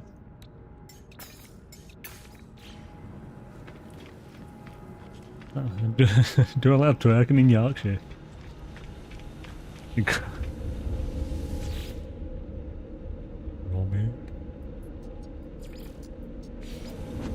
Oh, fuck, I love the Yorkshire accent. I'm actually watching, I can't remember if I don't know if I mentioned this on stream or not. I watched a video on dry stone walls, and it was a dude who went to Yorkshire like to show things, showed like this guild that was trying to keep the skill alive, and they basically go round Yorkshire like fixing old dry stone walls. Like they last for like 150 years before they actually need to be rebuilt. But the rebuilding, you don't really, you just take it apart and rebuild it, because the whole thing over 150 years happens is, right? Like a dry stone wall. First of all, it's about 4 foot, I think 4 foot wide at the bottom and like 2 foot at the top, and over about 150 year period, the bottom stones get pushed slightly further and further out. This causes a space in the middle to form where the packing stones are, which is more like a very coarse gravel. And then the top stones cave in over time. That's why they need to fix. You just take them apart and rebuild them up, and maybe add a little extra packing. That's it. But like crazy. It's these like Wales is filled with them.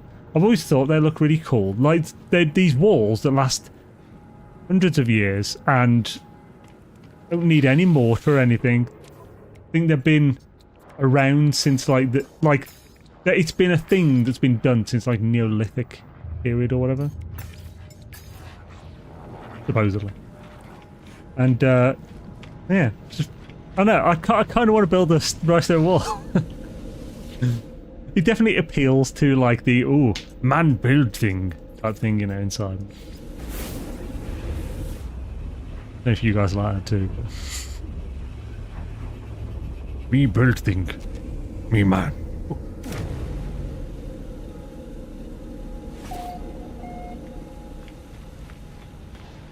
Yeah, it definitely. Obviously, it'd be a bitch. Like it'd be very expensive these days because you just have to get a shit ton of rocks, and like it'd probably be expensive to buy the rocks nowadays. But also, like the delivery of that would be terrible for the environment. It would be terrible for your bank account. It just isn't the same anymore. If you owned a farm that was like had fields covered in fucking rocks, then yeah, you could use them. So wait, I'm not winning you over. Why? What's wrong? What's wrong with awesome dry stone walls?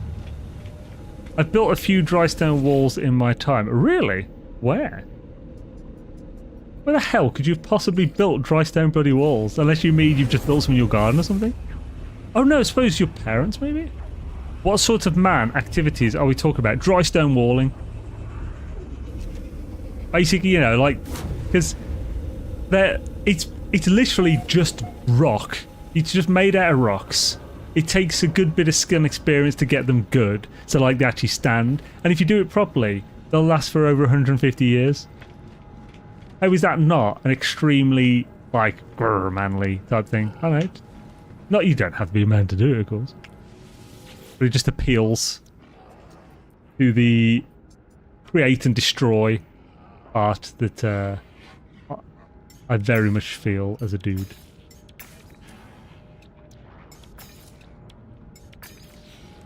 Because it's fun to create fire, which both warms you up and destroys things. It's fun to smash rocks, but it's also fun to build with them, you know. The balance. Fun fact about Yorkshire, we slurp 2+ cups of tea per day. Only 2?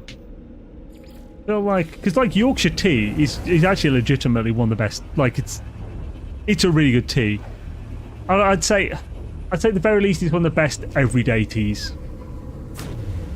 Like I don't really drink tea, but almost every tea drinker I know prefers Yorkshire tea. Now, of course, it's possible that they'd prefer a posher one, but they just can't afford to buy Earl Grey for every freaking day drinking. But 30 cups a day feels a little dangerous. I have a single G Fuel or Sneak a day, and usually 1 green tea bag. The green tea has a lot of, to be fair, it has a lot of caffeine. But 30 cups of fucking tea a day, holy shit. Seriously gonna start a tea argument. Hey, as long as you don't throw it in the bloody harbour, there'll be no problems. I know you won't, 'cause you're not American. Bloody Americans. 280, I drink that $280.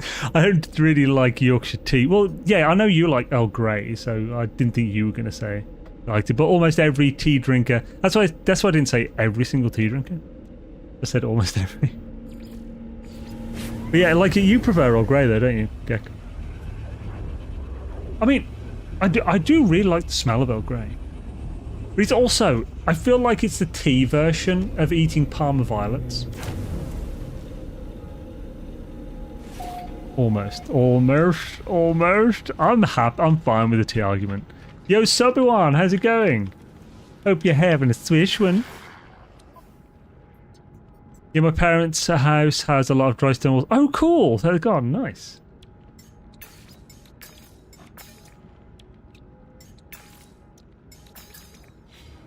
Trust that I like a good coffee first thing in the move. Then move on to English breakfast and then Earl Grey in the afternoon. I do like English breakfast actually. Because like English breakfast tea is the one they always serve in Spain. If it's like a, well, it's like a bed and breakfast or something. It's always English breakfast tea. And it's often like just without milk or whatever. I actually quite like it. It always looks very tantalizing. It's like a really beautiful amber colour. Pro tea slurper. The nice fresh tea. Still need 300k nanite. Oh no, don't worry. We don't need. We're still buying things. We don't get the nanites the second we buy these. Like how many of these have we got on us? Okay, we got these in the starship. So we got all these. These are going to be a hell of a lot of nanite each. We got all these that we've just got today so far. We probably have close to the amount already. I mean, how long have we got left to stream? We've got like a good hour and a half. So shall we just literally open every single one we've got now and see how many nanites we get? Sounds like a plan. How many we've got?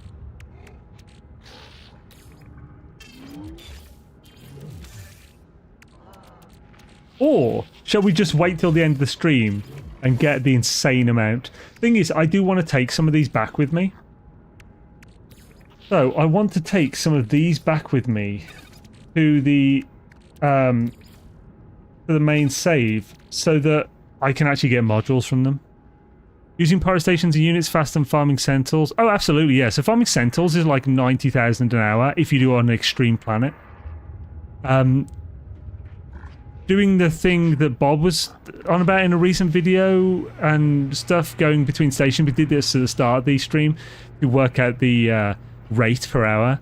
That hits 200,000 per hour. Runaway mold hits 2 to 250,000 an hour, potentially 300,000 if you really go mental. This method can hit 450 to 500,000 per hour if you do it very efficiently, like perfect efficiency.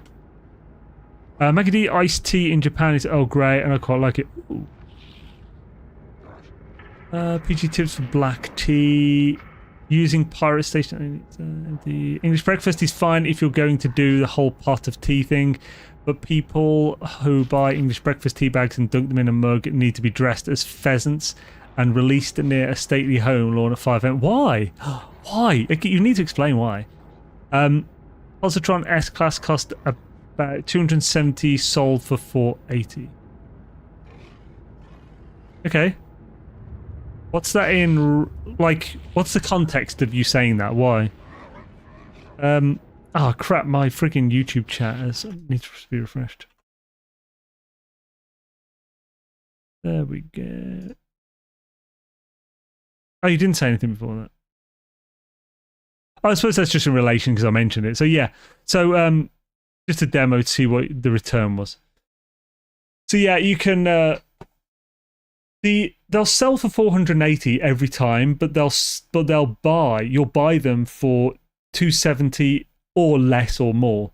Like the buy price you have changes, the sell price doesn't. I think anyway. Just a demo. I drink Yorkshire tea. Hey Paul, how's it? Good lord, that's strong. Tweezle. I use one Earl Grey, one English breakfast, and one chai tea bag in a pot, and it is a really nice mix. Yeah. Thing is, I've never found a chai tea bag that has done the trick. The best chai tea I had was actually at Solar Sisters, right by Hello Games' development office in Guildford. after this year's meetup. I had a chai latte and it was freaking amazing. It tasted like carrot cake with frosting. It was epic. Dark Sombre even had one after I was raving about it. And she was like, it does taste like a carrot cake. So yeah, let's just keep getting more then at this rate. I think I've bought from this, but it's probably a few come back now. You're going to see my ship at the end again? Yeah. Yeah, Dark Lord has a new design. It's actually pretty cool from what I've seen on the photos. I'm interested in seeing what it's like. This is a way more workable one for normal people to use, like. Plus, I think it's, by the looks of it, it's actually, it's not too much glitching to get it, is it? Although actually, I think you might have done something upside down, so, well, no, actually, I don't know. We'll see.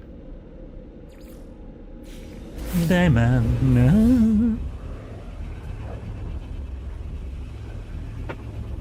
Yeah, I'm not a big hot drinker. As I've said before, the only hot drink I really like, on occasion, is a coffee. But I almost never drink that. Because it's like a really easy drink. It's really nice, like a Tassimo machine. Just get like the caustic coffee pods or whatever. They're really nice. But I end up just drinking too many of them. And it's just like more of a new addiction more than anything. However, the ones I really liked were the Tully's Barista Black in Japan. From the vending machines. It was so nice. Black coffee, no sugar, no milk. Super smooth, no astringency. Awesome. Loved it. If I could get that here, I would. Comes out of the vending machine. Perfect drinking temperature. Just every morning, just pop down the hotel. Metal bottle. Happy days. The Brits swig over 100 million cups of tea per day. Holy crap, per day. That makes sense, actually, because there's, what, 69.7 million people in the UK or something? I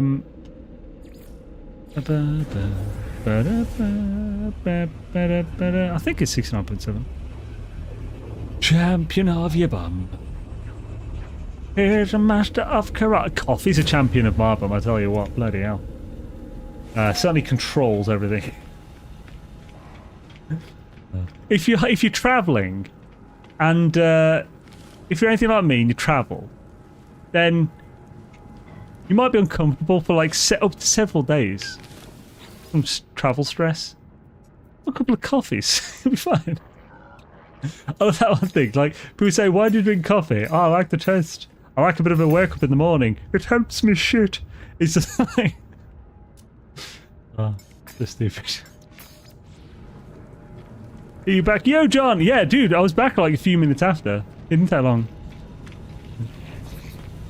Maybe, oh, did it not come back and you had to refresh it or something? I like Horlick's last thing, though. Horlicks? I haven't had Horlicks in years, man. I love my tea so much, I got my kettle next to my PC.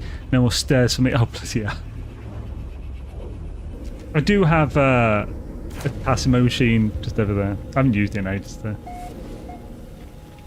I've been busy. Ah, well, welcome back, man. Awesome to have you. It was because you said you back, as in I'm back, not that you're back. Actually, the way I said that is so confusing. 7, 7, and 6. I'll take that. Of course, by the way, if money isn't an object, getting the larval cores and hadal cores from here is also a valid way to just pick up some extra nanites while you're getting the others. It's way less unit to nanite efficiency friendly, but if you're using the scanning to get billions of units an hour, it doesn't matter.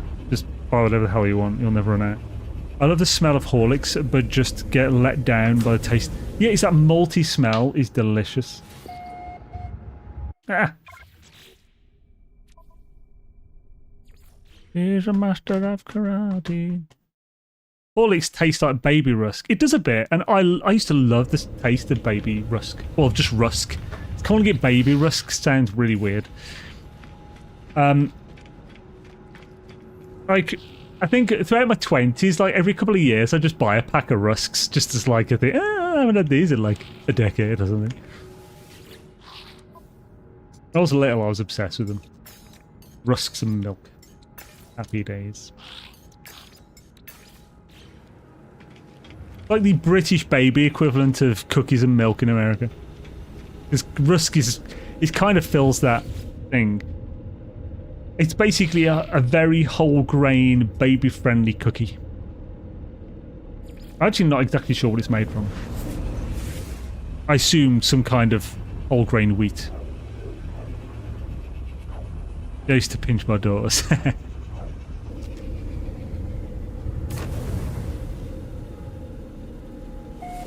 remember a friend of mine used to like once complain to me at work.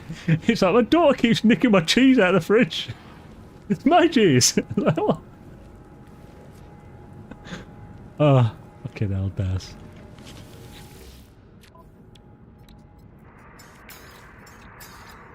I was like, she's like, she was nicking my cheese out of the fridge. I'm like, she has good taste. She's a cheese eater. Good. It's like, no, it's my cheese. It's not hers. Okay, no. We had Ovaltine. It's similar. Yeah, Ovaltine. Yeah, it's Ovaltine. Isn't Ovaltine kind of like a slightly more chocolatey version of it? Like it's malty milk chocolate thing. I think. Or is it just the same, different brand of the same thing? I mean, their Sunday lunch food tastes great.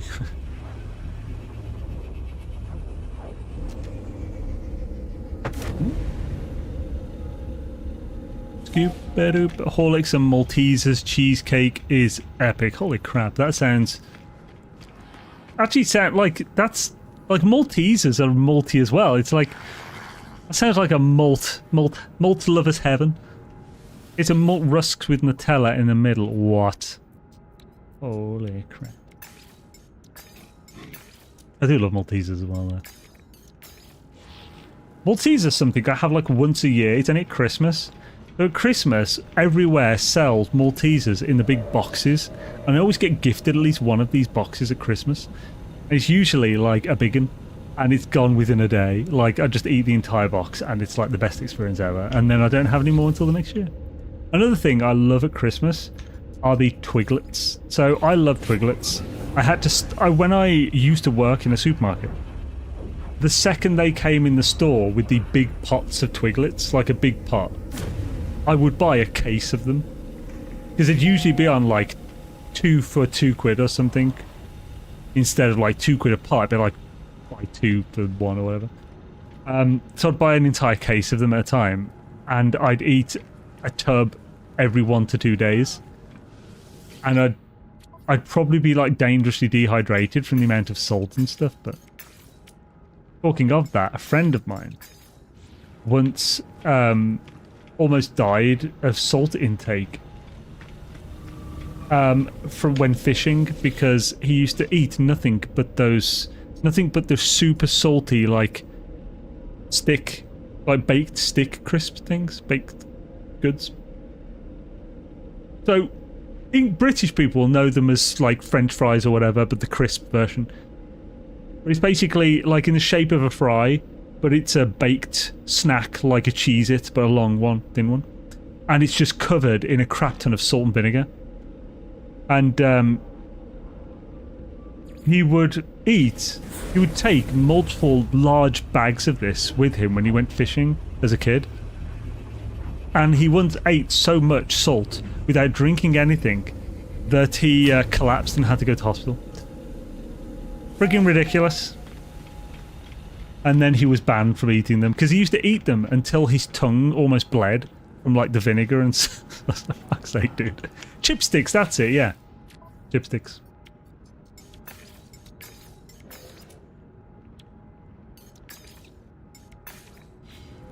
Fortunately, to be honest, it's probably actually saved his kidneys and his life at this age that he had a bad experience and his parents banned him. So otherwise, he would have probably just carried on eating that much salt on the regular and would now have probably died of kidney failure or something.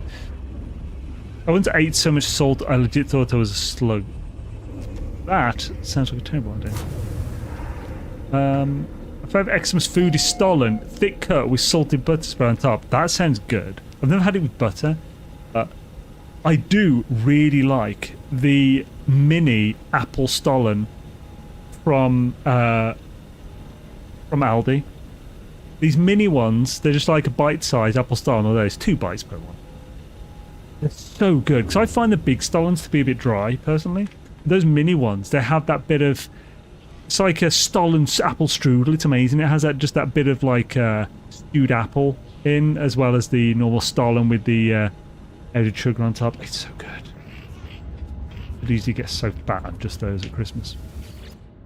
And we're getting close to Christmas again, so we can have those soon. Man, this year went quick. Oh, I have to keep pushing, damn it. We're not. I don't think we're going to hit 100k subs this year. But next year is definitely possible. I doubt I'm going to get like 6 to 8k new subs a month for the next couple of months. But we did get 3,000 subs over a few weeks of that last update, so that was cool. We passed 80,000 subs on the channel. I'll keep pushing. Very Icelandic wedding cake. Try Icelandic wedding cake. So what's Icelandic wedding cake? Is the photo mode broken in NMS, specifically the depth of field settings? It shouldn't be, no. Not that I've heard of. I used it recently and it was fine. Aldi have all their Christmas stuff in now. Oh, they do? Frick, yeah. Gek actually sent me a photo of him holding a mince pie. He's saying it was the first of the year. And it feels too early for mince pies, but I'm tempted to get some. I ate almost none for the last couple of Christmases. We have run out of the cash. He's a master of karate and friendship for everyone. Day man. Nah. Okay, right. Let's go and sell this stuff. Nah, man. I wonder. Let's get that to autosave. I want to see if reloading in this station will put it closer. Probably not. But I want to check. There we go. It auto-saved. Don't exactly recall, but I think you only had like 4k subs when I found your channel. Yeah, it was around that, because you found my channel during Mass Effect Andromeda. Oh. And I believe I got to...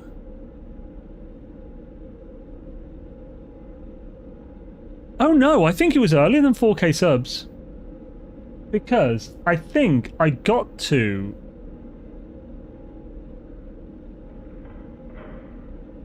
I think it was maybe 7,000 subs with Mass Effect Andromeda. No, it was 4,000 to 5,000 subs with Mass Effect Andromeda. And then I think we went on to...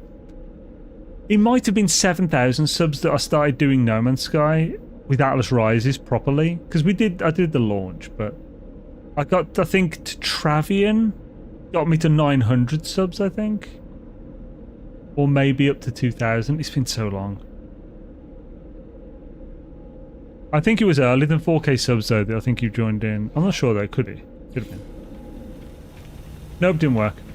Let's just get the long way there. The long way around.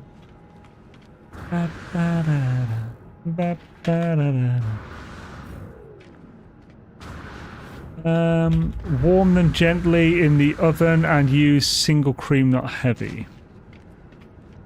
Thanks, Wicked. Yeah, awesome to see you, dude. So what's this for? For Mr. Crane. Oh, I'm going to my local Brit store to get some mince pies here. Hell's yeah, dude. Okay, so personally, right. For a mince pie, I personally think warmed up with a little cold brandy butter. Just a little dollop of it on top. It just melts into it, as well as adding that little filter. Oh, it's so good. They're super easy to make, to be honest. Made some today. Ooh. I'm a heathen and just warmed them in the micro per the instructions. Yeah, warmed in the microwave for 30 seconds. Actually, 30 seconds might be even too much. And then a bit of brandy butter. Holy jism. What, you have rocket boots installed? Yeah, because it's just quicker to get to the ship that way.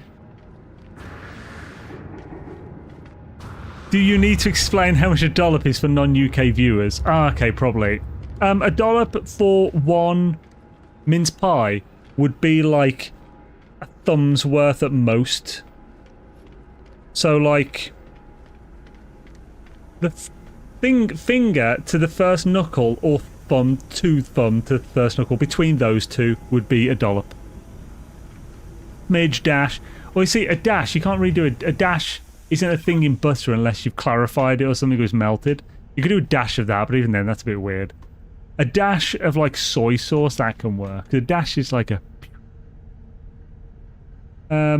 smidge. I think you can't often, like... There's like a chef will say, just whack a splodge. A British chef will say, just whack a splodge of cream in, and he's put half a cup. That's not a splodge, damn it. That's half a cup. Ever so slightly more than a blob. Teaspoon. Yeah, so yeah, a flat teaspoon is what I would say. Does a dash have to be liquid? I feel a dash has to be liquid, yes. You might be able to get away with a fine powder being a dash. I feel like a dash should generally be liquid. Cover me in butter and call me a biscuit. Happily. Generally though, but biscuits aren't often just covered in butter. Is a splodge more than a dollop? No, a dollop's bigger than a splodge, in my opinion. A splodge is like... It's like a couple and a few. A couple is generally 2, because it's a couple. A few is 3, but sometimes more, depending on the context. So a few chips, or fries, is obviously going to be like a handful of fries or chips. A few mince pies is 3. Context. People. Yeah. Wait, is a dollop unique to Jarl across the pond? Wait, what do you mean, dollop oh, it's in just that. It might be, I don't know. Do you guys not use dollop? I'm not the one to answer this, that's you guys. You definitely use smidge. Dollop is southern. How many is several? Well, I always think several, 7. I think several is based around 7. But, in general, it also works on contexts. So a few is 3, but sometimes the context means more. Sometimes the context of a few can be like a fifth of the whole, whereas several would be, depending on the context, potentially up to a majority? But I would say generally like 40% or something, between 40 and 60% of something. No, the few's 3+. What do you mean several is 3+? That's to Google. You maniac.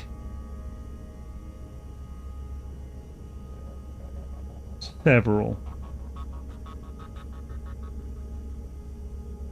What? Freaking dictionary saying more than 2, but not many. Separate or respective harmony resulted in the distinctive. That's disgusting. What kind of psychopaths? They would say several for 3. Several mean 3 or 7. Perhaps the most common interpretation or intended sense of several is around 3 to 5, but this can vary greatly depending on the context. If the numbers under discussion are particularly large, then the exact meaning of several can expand. That's basically what I meant with like the chips. If you're having a few chips, it's not 3.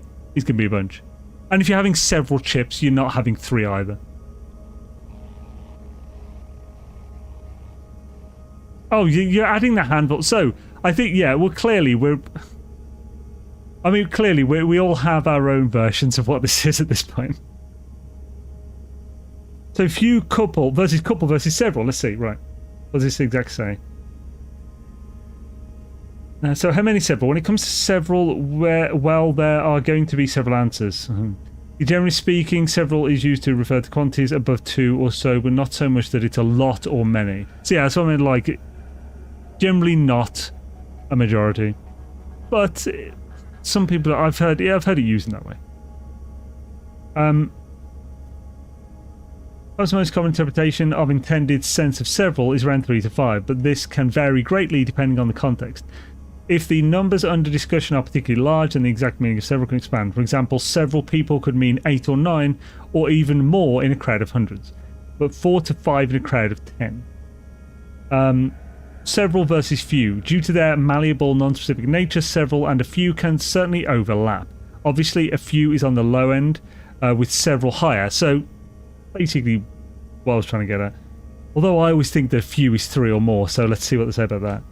So they overlap somewhere in the middle. For example, 4 cats can be several or a few, depending on the situation, expectations, or other factors. Here are some examples of how several versus few are used interchangeably. My sister called several minutes ago. My sister called a few minutes ago. So yeah, they're interchangeable. Examples of few, couple, and several used in a sentence. Oh, it doesn't say, this is a usage article. It doesn't go further. I'd like a few olives on my salad. Few people have seen the new house yet, but we did invite a few close friends over when we moved in. I ate a couple of cookies from the jar. I need a few good ideas. I'd like everyone to submit a couple of suggestions. We need to interview a few more candidates if we hope to have several on the shortlist. Anyway. God, this was the most pedantic fucking conversation I've been in for a while. I mean, you could just admit your defeat and say, yes, Jay, you was correct. You were definitely partly correct there. But it does make me not want to admit when you are correct, when you will never admit when you're wrong. And it happens most streams, and then you'll just ignore the subject, like you tried to earlier. It took so long to get you to the thing. Couple means 2. I will... Yeah, same. I believe that as well, Sunlater. Hence the term... Several fingers, 1 biscuit for each finger. Fine. Okay. 1 biscuit for each finger. Long live the Gardeners of the Atlas. Contextual verbiage for the win. Right, here's the order. Oh, the order, yeah, is couple, few, several, for sure. That's a hill I'll die on. Right, unless several is less than a fuck... Several is definitely less than a fuck ton, yes. Unless it's biscuits, then couple means several. Possibly half a packet. Yeah, that's the thing. So, that's what I forgot. So, if it's someone else's chips or fries, then a couple, a few, or several actually means a fuck ton. Execute order 66. Yo, Atlas. What a conversation. Let's pop to system. Sell our contraband. Contrabando.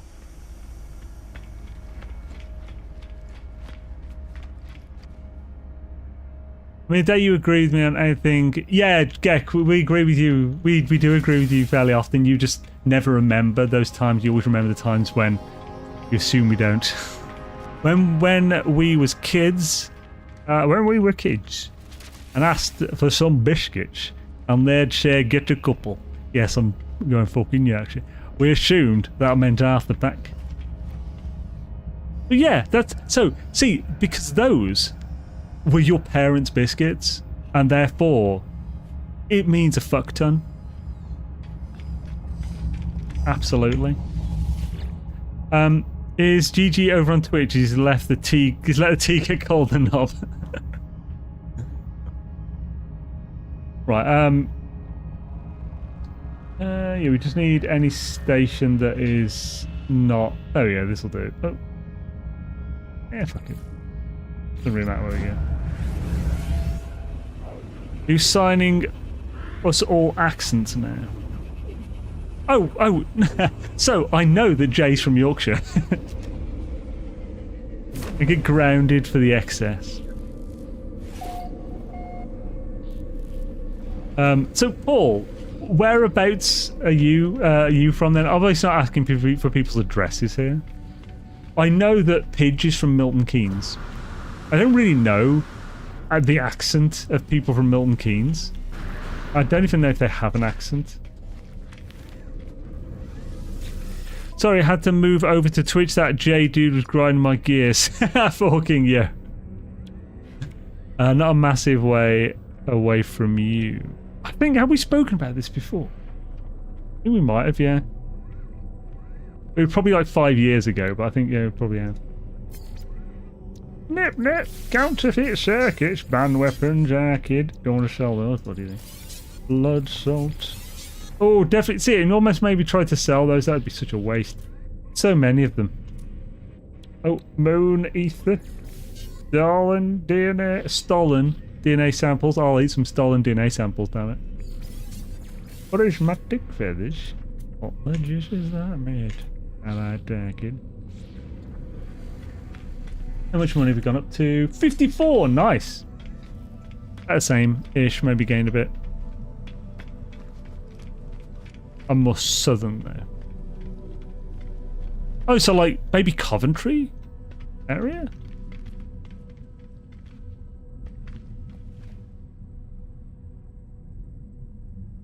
What's that?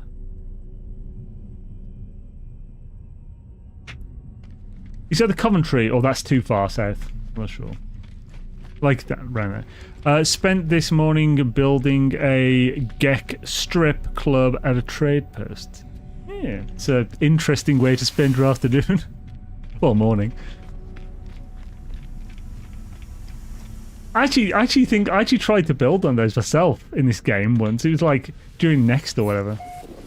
More directly southern, Carve is further east from you, I think. Okay, so I always just think of it as being southern. So I used to think that Coventry was purely east. But whenever I go from Birmingham to London, we always stop off at Coventry. So it just made me think, maybe it's more south then. Community planets are fun. Hell yeah. JJ the jet plane. That's me. For a nutty town. In Yorkshire. Nutty town, Yorkshire. Leaving on a jet plane. Don't know when I'll be back again.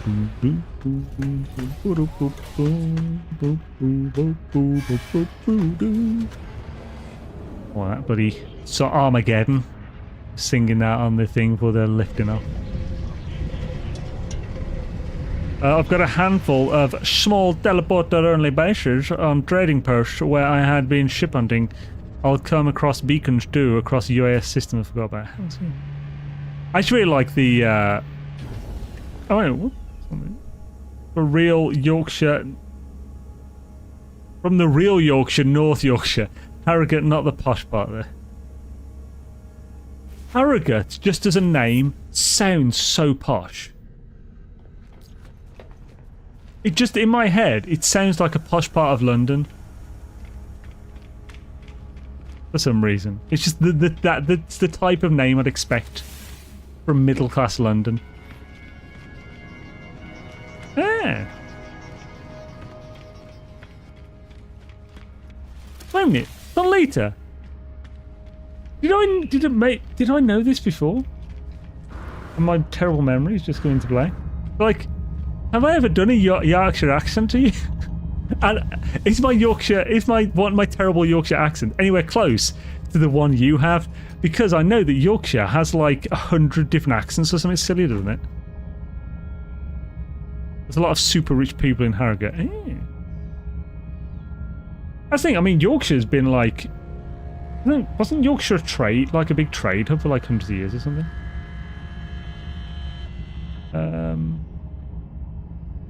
Where am I going? Back to the frickin' dumb meetings. Stupid-a-doo, scuba-dappa-ding. There's like a posh person saying arrogant in a hot-breathed manner. Thinking of brandy... Wait, what? Oh, wait, oh, Harrogate, you mean? Like a posh person saying arrogant in a hot-breathed manner, stinking of brandy and tobacco. Yeah, I was in town centre near Senator. Super rich. In Harrogate. That's probably why then. Maybe that's just been associated. Maybe I've just associated Harrogate and rich people from like things in my youth. That's most likely. Like, there's something of Harrogate, isn't there? I can't think of what it is though. Just that there's something of Harrogate. Can anyone think of what I'm trying to think of.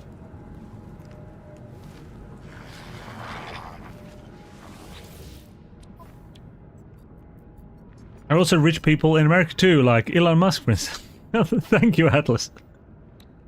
Thank you for your interesting commentary.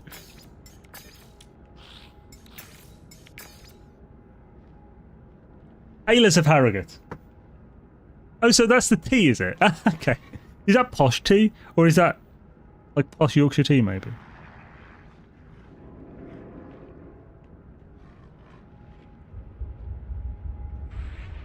Yeah, that's it. Well, it's like common posh, isn't it? Taylors of Harrogate is on the posh end of the common stuff. So it's not like, I don't think it's not like posh to a middle class person, but it's posh to us, or me anyway. I think that's what I'm assuming. Although Spacious is very posh, so is he very posh? Maybe I'm misjudging this. Oh, we don't need to anything there. Do do do do do do do do do do do do. Leaving on to jet plane arcade. Drinkable and coffee drinkable. What? You're grader. Oh, in an emergency. That was a bit harsh. Tells us live rich people. Whoa, it's live rich tea biscuits. Like rich tea biscuits. Wait, what? Rich tea biscuits aren't posh. They also can't even stand half a dunk.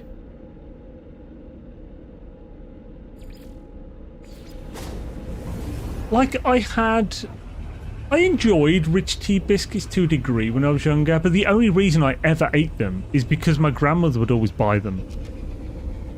So they were always there, and we couldn't just not eat those but eat the rest. Is a Yorkshire tea actually tea, though? Or is it one of those falsely advertised foods like Yorkshire pudding? Dude, Yorkshire pudding can be eaten as a pudding. What are you talking about? Yorkshire pudding is essentially like, it's almost like a mix between a pancake and a donut, because you're essentially frying it in a crap ton of oil. The general thing itself is just pancake batter. It's fairly neutral as far as sweet and savoury goes. And if you just have a nice Yorkshire pudding, smear some jam on it, that shit's a dessert. However, I almost exclusively have eaten it as savoury with roast beef. But bread pudding, oh no, let me have my ignorant joke go. Well, bread pudding, wait, bread pudding? Bread pudding's completely different. I'm sorry to ruin your further stuff, but just pudding is a ration food from war times. Is it actually? I'm not aware of the history of Yorkshire pudding. All I know is it's delicious. And I've never had it personally as a pudding. But my mother used to tell me that when she was younger, because they didn't grow up wealthy at all. Like, then there's a lot of kids. There's like, I think it's like she got like 10 siblings or something. They would fill up on like Yorkshire pudding and stuff. That would be like, because it's cheap to make, it's still food. But like the treat was like putting a little bit of jam on it or something.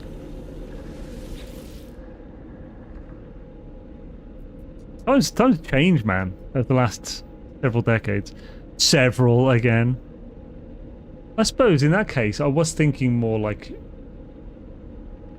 I suppose that would be more than 40 years, 50 years, 50, 60 years. Bread pudding on pudding. I remember it being called bread pudding, but people called it bread and butter pudding now. Unless that's something different. I believe bread pudding and bread and butter pudding are different, personally. So for me, I believe Americans call bread and butter pudding bread pudding now. But I think we call bread pudding something different, I think.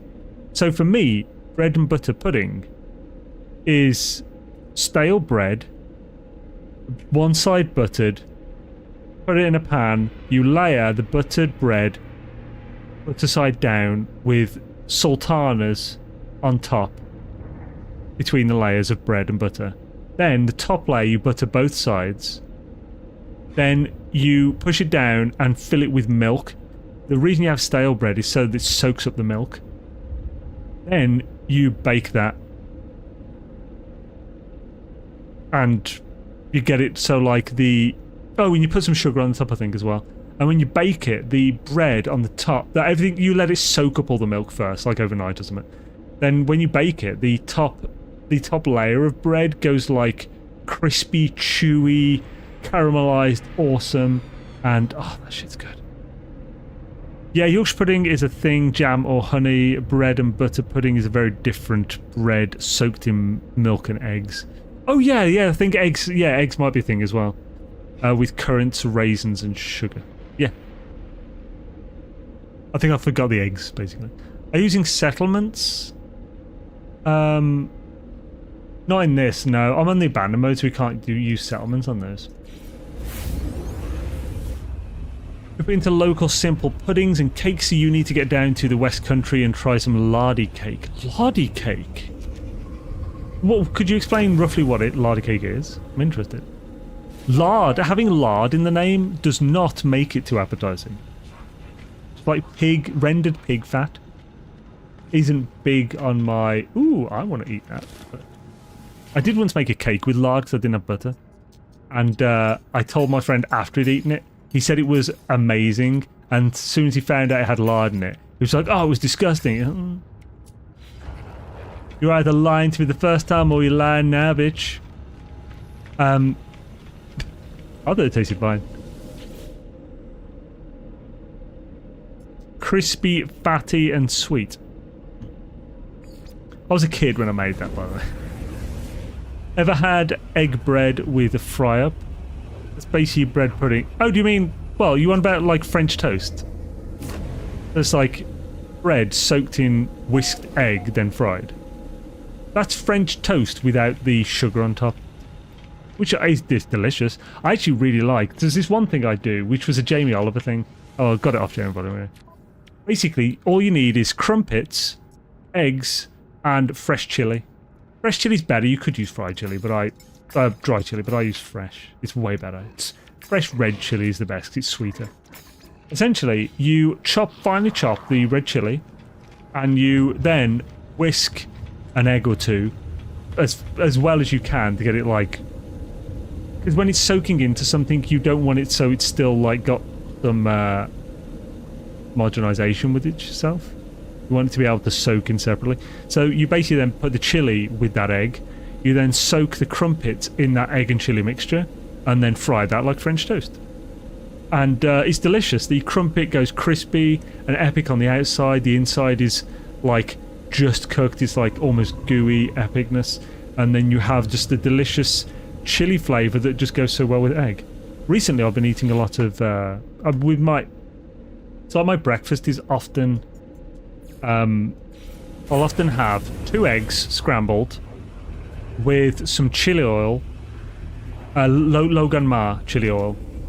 So it's like the oniony one, but I need to get some more Puritan chili oil that's just very chili flavoured.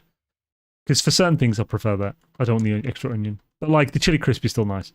And then I'll have that with a smoothie. Which the smoothie's pretty simple. It's literally whatever fruit I've got that was cheap in the store. So like an apple. It won't be like a good apple like a Pink Lady. It'll be like whatever, like the Gala apples that they had for 6 for like £1 or something. If they had, like Aldi had pears like 4 for 69p, then I'm getting those. Something like that. Just whack one of those, 1 or 2 pieces of fruit in the thing. Handful of frozen avocado chunks, and frozen berries, banana protein powder, small scoop of turmeric, and coconut milk. Drinking, not cooking. And then smoothie deliciousness. The golden crispy. What's golden crispy? Egg bread is British, fried bread is French. What? French toast, or what they call French toast in America, This could be French fries all over again, I don't know. I know that is bread soaked in egg, fried, then covered with brown sugar, I think. Dane, have you ever had a real Bakewell pudding from Bakewell itself? It's awesome. I have not.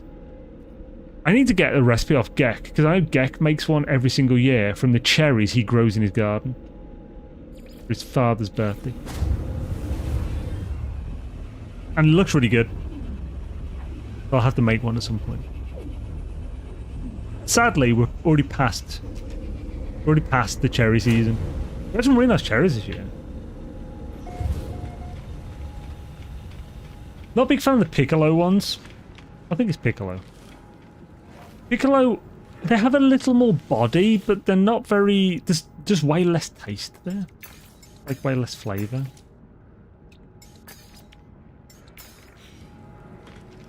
As if you just bread drowned in fat. I don't know. Might be. I also said French toast, not French bread, so I've no idea. It might be a separate thing.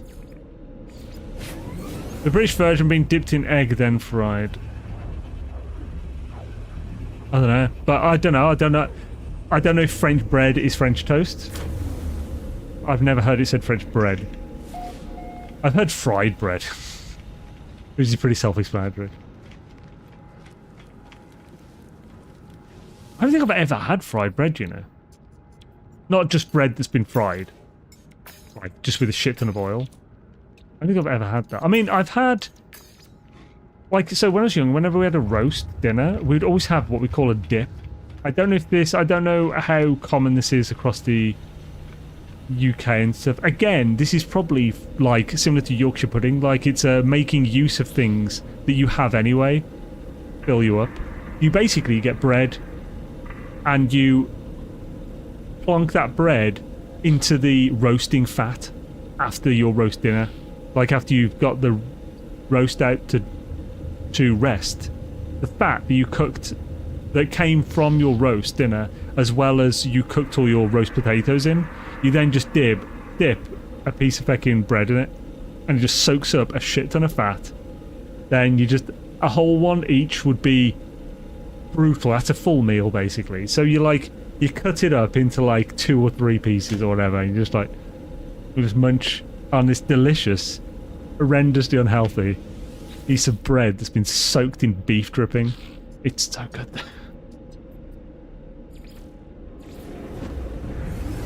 Bubble and Squeak, I do like Bubble and Squeak.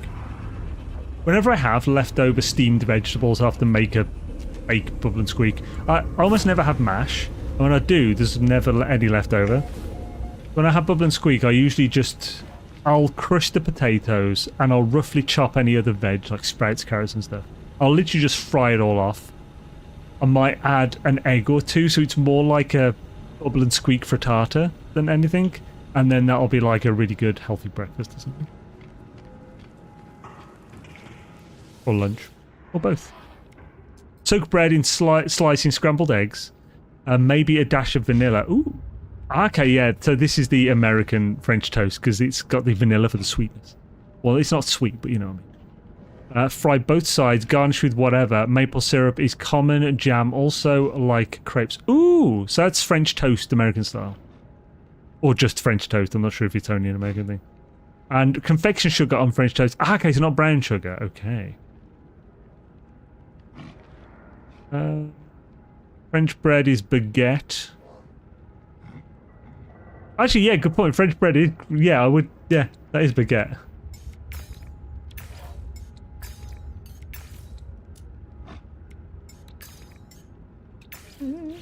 Lovely. Not unhealthy. Meat. Oil is high quality and easy for the body to absorb unlike oils. When I say unhealthy, I more mean that that's a crap ton of calories that doesn't really feel like a lot of calories. So it's incredibly easy to overeat. So that's what I meant by the unhealthy part. Like, chances are you're eating that on top of the full meal you would have eaten, like, in full or not. So you have, like, 1,000 calorie roast dinner. Which, granted, is actually... It's 1,000 calories, but it's really healthy for the actual what you've got there. And it probably actually isn't like 1,000, probably 800 calories. But it's all like, it's 40% or 50% vegetables. No, yeah, probably 40% vegetables, steamed cauliflower, carrots, and broccoli or something. Delicious. Then you have like 25% meat, maybe 30% meat. Then 30% potatoes. Roast potatoes or something. And maybe some parsnips. Roast parsnips. If you're adding the parsnips, it's probably whacking it up to 1,000 calories, to be honest. Overeating is what a good Sunday roast is all about. That's the thing, they say. They did a load of tests and stuff, like research, the 1 year, like a decade ago. And it's basically, they found out that most people at Christmas, even though they overeat like mad, it's the healthiest meal they have in the year. Because it's the one time of the year that everyone cooks from scratch. Pretty much. They'll use packet gravy. They'll use a mix for like stuffing. But they're steaming vegetables. They're roasting a friggin' turkey. They're not like having turkey twizzlers from the frickin' freezer. In my family, with like when I was growing up, it was always cooked from scratch, pretty much everything. Like both my parents worked, but it was always cooked from scratch. That's like a thing you do. You don't just buy a bunch of frozen burgers. I don't agree, to be honest, Train. Packet gravy is really fucking easy, and it tastes good. It doesn't taste as good as proper gravy made from, like, beef dripping. But that's a hell of a lot more work, or a hell of a lot more expensive. So, it's so convenient to just have some Bisto in the cupboard. You just got a quick, convenient gravy. It's way better than having frozen ready meals and shit, or like frozen turkey twizzlers or burgers and shit. In my opinion, anyway. But I know Americans see that like sacrilege. The same could be said for the floozy down the street, but you don't bring her home to mum. They are the same, you are correct. Our Sunday dinner was always mashed potatoes and roast potatoes. Wow, both! I don't think I've ever had both. Two types of potato in the same meal. With carrots or cabbage and roast meat, stuffing it if it was pork. Okay, so yeah, for us, always stuffing if it's pork. You also always get crackling, because if you're having pork, it's pretty much always a leg of pork. Sometimes, it's almost never pork shoulder. It's always a leg joint, because pork's pretty cheap anyway, as far as meat goes. Pork shoulder I always like to use as a stewing type thing, or to make for like pulled pork. When I say cauliflower, carrots and veg, I mean broccoli. The veg, we always have 3 veg. We've always had 3 veg in my family, sometimes more. Not including potato. So it's almost always carrots. Then it will almost always be either cauliflower or broccoli. And then it would be like peas, cabbage. I personally love Savoy cabbage. That's like delicious. But white cabbage, I'm not I'm not big on sweetheart cabbage. I'm not big on that. I really like spring greens, which is basically collard greens. The vegetable, not the recipe. I like those steamed because I really like brassicas and sprouts. Love sprouts. So basically anything with like any brassica that has like the strong irony like taste, that just tastes like healthy to me, but in a good way. Like I crave that kind of shit. So broccoli is brassica as well. Broccoli, kale, spring greens, sprouts, that kind of thing. Cruciferous, there we go, as well, I think. I crumble 2 OXO cubes into hot water, then add a teaspoon of corn flour in a splash of water and straight into a pan of hot fat. Gravy is 2 minutes, no bestow. Well, yeah, that's assuming you've got the hot, like, beef dripping or whatever. Or are you saying any fat? Because I mean, you're using Bisto. Oh no, you're using Oxo, sorry. Which is basically just concentrated, like, it's just Bisto without the extra, like, corn flour in it already. Any fat. So you're basically just making Bisto at that point, though, I feel. Cauliflower, it's just more steps. Cauliflower and broccoli steamed with cheese sauce. So yeah, I was actually saying earlier, I actually made a cauliflower cheese. I had broccoli as well, but I already had enough. I had most of the cauliflower, so just did cauliflower cheese. Like, yeah, I was saying earlier, I did that the other day and just had the last bit before the stream. It was so good. Basically, I'll just tell you the recipe again, because it's so simple for anyone who's never made it. Basically, you just want to make it, definitely want to make it with a roux, in my opinion. Because it just reheats better and everything if you're not going to eat it that same day. It just tastes better. So basically, you just get, I use olive oil, but any fat, make the roux. I use olive oil, I literally just pour some in. I have no idea how much I put in. I just pour some in. I then add flour until I generally add, if it's for like a full cauliflower, I'm going to do 2 very heaped dessert spoons of flour, plain flour. If it gets thicker than runny sand, I'll add a bit more oil back to that to get it to a wet sand or wetter consistency. I'll then whisk that in the pan on a low to medium heat until it starts to smell like popcorn. Then I'll still whisk like an extra 30 seconds to a minute after that, just making sure to take off the heat if it gets a bit too hot. Put it back on. I'll then put probably half a litre of milk. Honestly, any milk. Whole milk will taste way better. But I use just any milk. Any milk that doesn't taste sweet. So don't use coconut milk, because that's going to be too sweet. But like, yeah, just any milk. I'll then keep stirring that to get it nice and smooth before it reheats. Then I'll add a crushed and finely chopped clove of garlic. I'll then top it with water if I need to, if it gets too thick. And then add some English mustard. I'd say half of a flat teaspoon up to a full teaspoon. That mustard actually will give a cheesy flavour to a roux. But I also think you need some cheese in, so just grate a bit of cheddar and throw that in, like a handful of grated cheddar. Then just grate a little bit more on top when you actually pour it on the cauliflower. You want to cook the cauliflower to be 70% cooked. Steamed, I think, is better. And then when it's finished when you finish steaming, you'll probably steam it before you need it. Take the lid off the steamer, make sure the cauliflower itself steams off a bit to dry out a little bit, because you don't want all of the water from that cauliflower going in and ruining your sauce. However, you should also make the roux, the actual cheese sauce, or béarnaise sauce, whatever it's called, you should make that a little thicker than you want, because water will come out of the cauliflower. It's just going to happen. So you don't want it to... you just want it... It's hard to say how much thicker. You just want a little bit thicker. You don't want it really thick. You just want to have it a bit thicker than what you want. Hard to say. It's definitely a cooking with feeling thing that you get better with.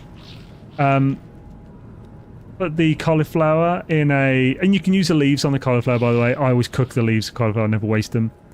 Cauliflower leaves are delicious. They taste just like cauliflower. They just got a different texture. Make sure they're clean. The smaller the leaf, the more tender it is. So as you get fat at the bottom, either don't use the really fat ones or just chop it smaller bits. Throw that in with it. You can literally just cut the bottom. Just cut the bottom bit of the stalk of the cauliflower off. Take off any leaves that look disgusting. Then cut the fecker in 4 pieces. Whack it in a baking tray once you've steamed it. And then that's it. You don't need to do anything else. But if you want to cut it into florets, make sure you use the stalks. It tastes the same. It's just slightly different texture. It's in cauliflower cheese. Don't waste it. It's pointless. Pour the sauce over it. Bit of cheese on top. Whack it in the oven. 30 minutes on 180 to 200. So 30 minutes on the 190, I'd say. Brown the top of the cheese. Job done. Epic. So, cheddar, red Leicester for cheese sauce always. I almost never use red Leicester, personally. I always use cheddar. Just a mature cheddar as well. Because that's all the cheese I always have in. Red Leicester is the only cheese that exists. Carrots, peas, cabbage, broccoli, sprouts and turnip on my Sunday dinner with roast pork crackling, Yorkie puds with mince, gravy, peas, sweet corn, onions, roast spuds, onions, and a dollop of whipped mash. Oh yeah, that does sound good.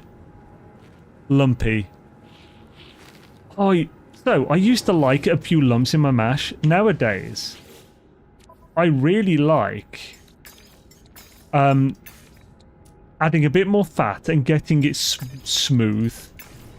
Like, I actually once made mash with, like, friggin' wedge of brie.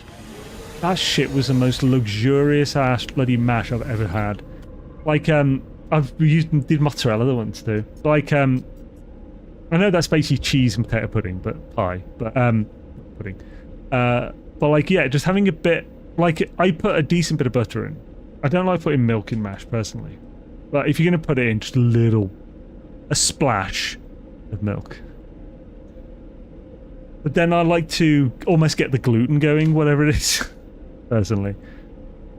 Although they say you shouldn't do that. If you're the mild soft cheddar, it's fine, but the brittle stuff is cringe. I think it's cringe that you find using a different kind of cheese and stuff that's cringe. Yeah, I use extra mature, personally. It melts. But like... Yeah, I don't really get mild cheddar. Mild cheddar can be okay if you're melting it on a burger, but that's it to me. The rest, you always need mature or extra mature, because that's where the flavour is. Don't do the undoable. Mashed potatoes with a dollop of butter and an egg. Egg? I've never put egg in mash. One thing I do want to try, which Train has always said, which is good. Oh, wait, sorry, I'll read this before it goes off the screen. When you make the roux for the cauliflower cheese, use whole grain mustard. Then you get tiny little balls of vinegar you can pop with your teeth as you eat it. That doesn't sound too appealing to me for cauliflower cheese, personally. But I could see how an acid would be pleasant with it, because cauliflower cheese... To be honest, I actually think the using extra mature cheddar in the cauliflower cheese sauce negates the need for a lot of vinegar, for any, like, acid, because it has that stronger, almost slightly sour flavour to it, which fills in the gap. However, if I was using mild cheddar, maybe a whole grain mustard would be better. I'd like to try it once at least, definitely. So yeah, what's this saying? Sure, this is due with the pirate system hack. It's not really a hack, but yeah, we're doing with the pirate system. We should be good. We're going to see how much we got at the end. We've got hundreds of these packets now. So, oh yeah, the one thing I said, A-Train's always has said, like, he always makes his mash with sour cream and, like, chive, I think. I need to try it with that. Sour cream would work well, I feel. The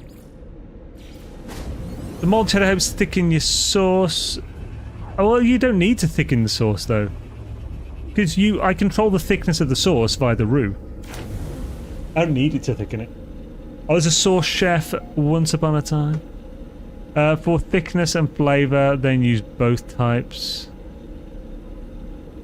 Depends on the dish. So, like, if I'm making a cheese sauce, generally, I'm just making a roux most times. There might be other things where I wouldn't. And if I'm making the roux, I just control the thickness via the amount of liquid I add to it. So, I don't know. I personally much prefer the flavour of mature cheddar.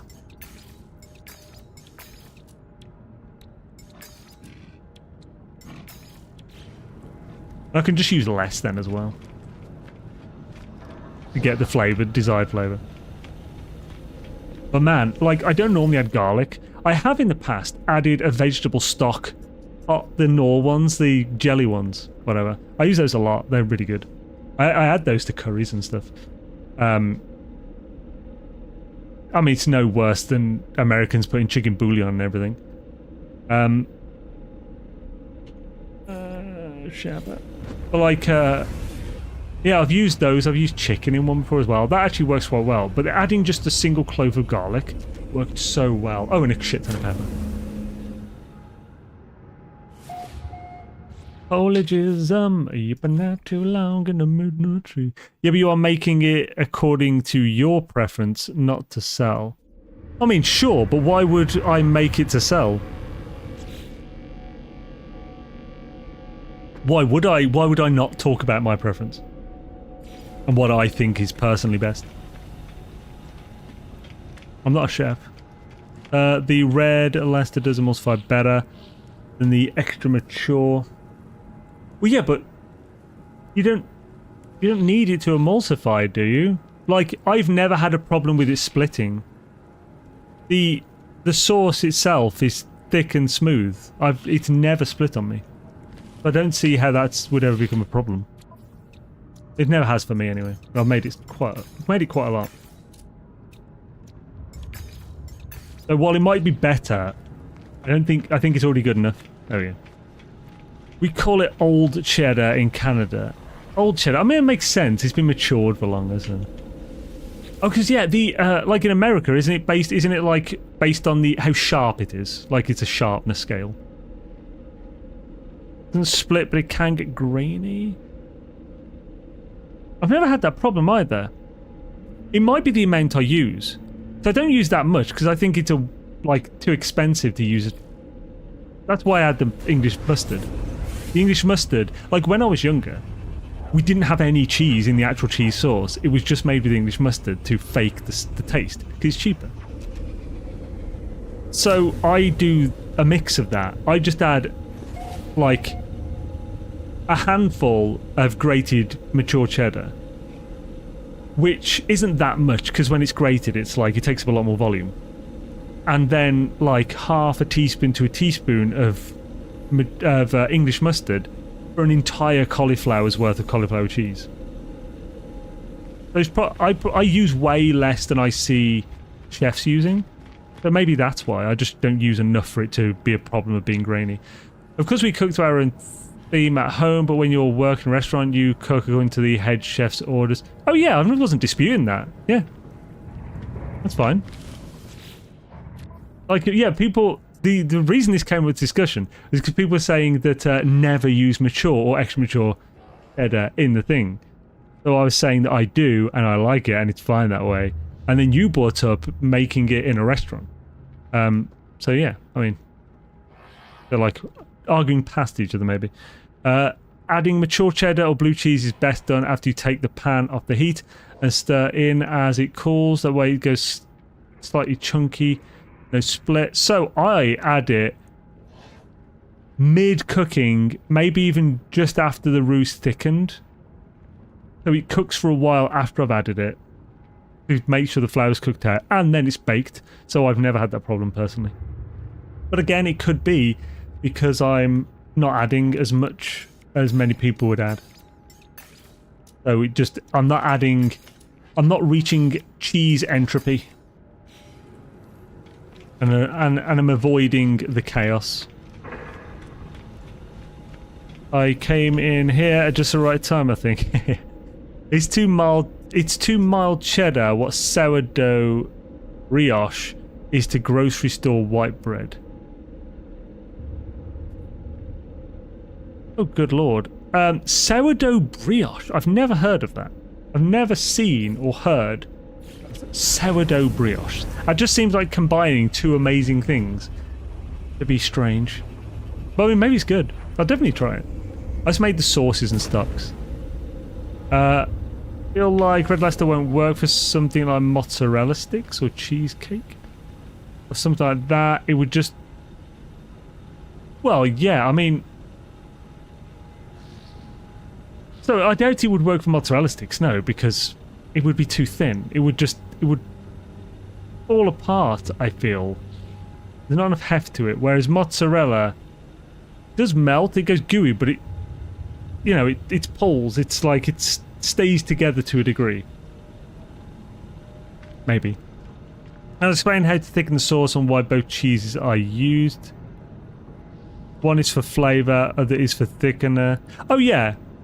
That's, I mean, interesting I guess, but I was also thinking, why would you use mild cheddar to thicken a sauce? When that's way more expensive than just adding a bit more fucking flour? That makes no sense to me. So do you so do you know why? If it's used to thicken, why would you use that instead of just a bit more flour that is far cheaper? When you could just add none of that, a bit of the stronger for the flavour and a bit more flour. It removes the need to waste flour and sodium. That makes no sense. Cheese is higher in sodium than flour. Cheese is more expensive than flour. How is that wasting flour? That's insane. That is the most illogical sentence I've read in quite some time. If you ever come to Canada, try our burgers. Ask for a brioche bun. Send me later. I mean, I've had many brioche bun burgers before. I've never had a sourdough brioche bun burger though. I like using the more... Or maybe... Have I misunderstood you, Jay? I feel like I must have. I like using the more mature cheeses to a roux after it's... So, right. I like using the more mature cheeses to a roux after it's thickened, but bear in mind... Sorry, not beer. But bear in mind, the younger the cheese, the more rennet oil you have in it, and that affects the texture. Well, that makes sense that it would thicken the younger it is. Because if it's got more rennet oil, rennet is the thing that they use to coagulate cheese that's from the stomach of a calf. So it makes sense that that would then... It's an emulsifier, basically. From the stomach of a calf. So it makes sense that it having more rennet oil, or whatever that is, in it would allow it to emulsify better. But also, yeah, I was just saying that, like, with mine, like, I've never had a problem, so I don't need it to be better. It's good enough.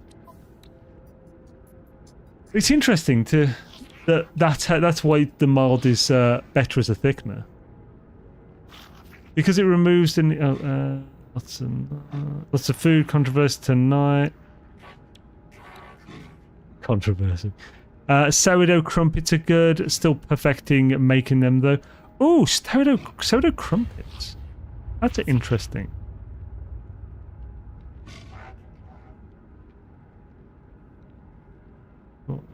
So sodium, salt, flour, cereal crops, both cheap. Yeah.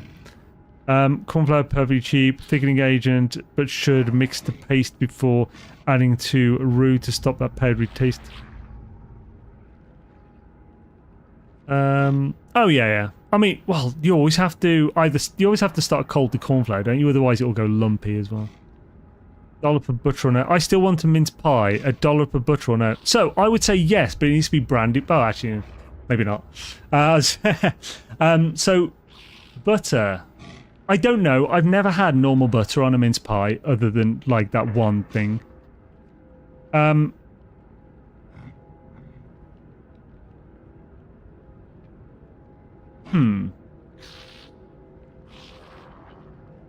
I'd say try one with a bit of butter on you.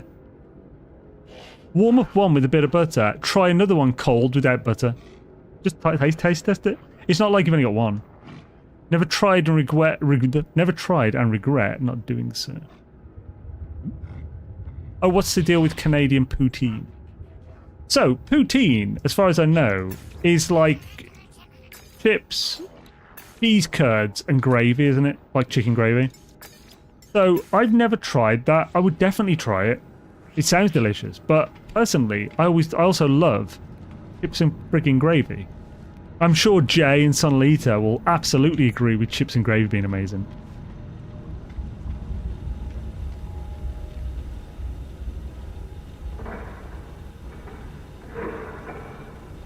Well, okay, first of all, price only comes last if you're like in a decent, like, upmarket place or whatever.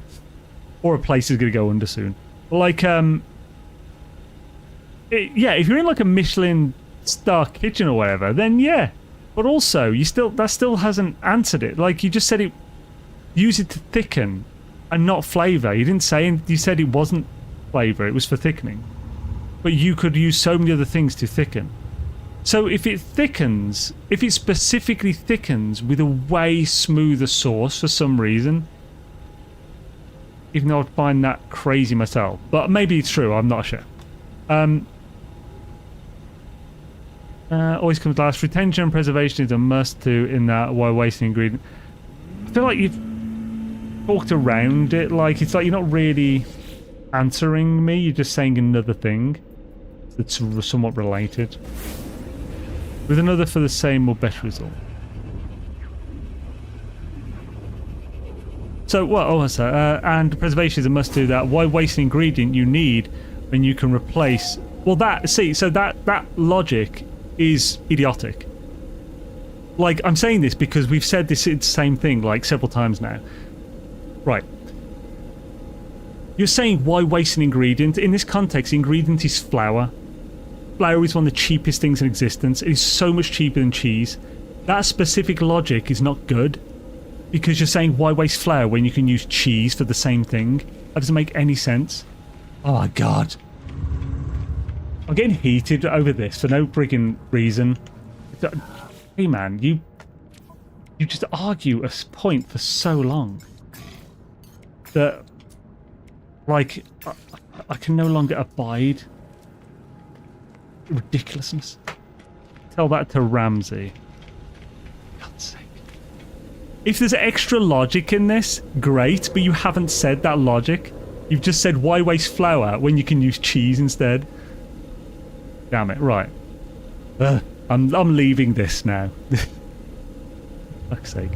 Poutine is cheese, chips, chunky fries, and a thick rich gravy, yeah. Mince pies along with... It doesn't help, by the way, that it's really hot in this room at the moment, so it looks like I'm getting angry sweats. But I'm just warm in the first place. Poutine, but I want to one day for a chip shop curry sauce on my chips, though. I used to love chip shop curry sauce, but I can't deal with it now. Although maybe it's just the last few I've had have been bad or something, probably. Now bear in mind, my family and I usually buy actual cheese from Walmart and not some unofficial cheese from Aldi's. Wait, what? Actual cheese from Walmart and not unofficial cheese from Aldi's? What? Who said that? Oh, Atlas. What are you on about? Unofficial cheese from Aldi's? What's that even mean? Why waste coal when we have diamonds? Yes. I would tell that to Gordon Ramsay. Like I say, it's the second time in as many days I had to delete all my mold by warping to friggin' Praetor. Oh no. Hello everyone, yo. How's it going, Marco? Why waste a few dollars when you can use gold instead? Sorry, we'll leave. Irish curry. Yes, but you're looking at it in form of health angle. No, I'm not. I'm looking at it in expense. Flour is cheaper than cheese. We're looking at it in expense. And even if we're looking at it in health, like flour is... it's hard to say that it's healthier than cheese, just a different thing. Depends how much you use. Oh wait, damn it, we're leaving this. Why am I talking about this again? Curry sauce, can we just agree curry is Urdu for sauce? No. Curry. What's Urdu? So you're in fact saying sauce. Oh, do you mean we say curry sauce? Oh, is Urdu the language then?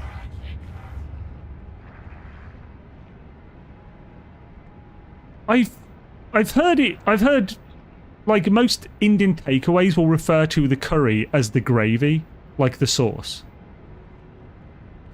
I suppose gravy is just another word for sauce. You are in fact saying sauce.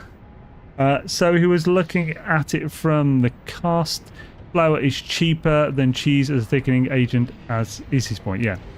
I feel like I'm Dr. Cox when he and Kelso are eavesdropping on multiple conversations in the room. Flour will kill you, Flaston. Oh, for God's sake, I'm definitely not. I'm not even... and talk about that one. Right, afternoon all. So this is a show now. Nice. Yo, my furry dog. How's it going? Chai tea. Chai tea is nice. Grade A. 7 and 2. 7's good. This has always been a food show. Yeah, today's getting silly now. It is a bit. Okay. Right. Cooking with Julia Roberts. What?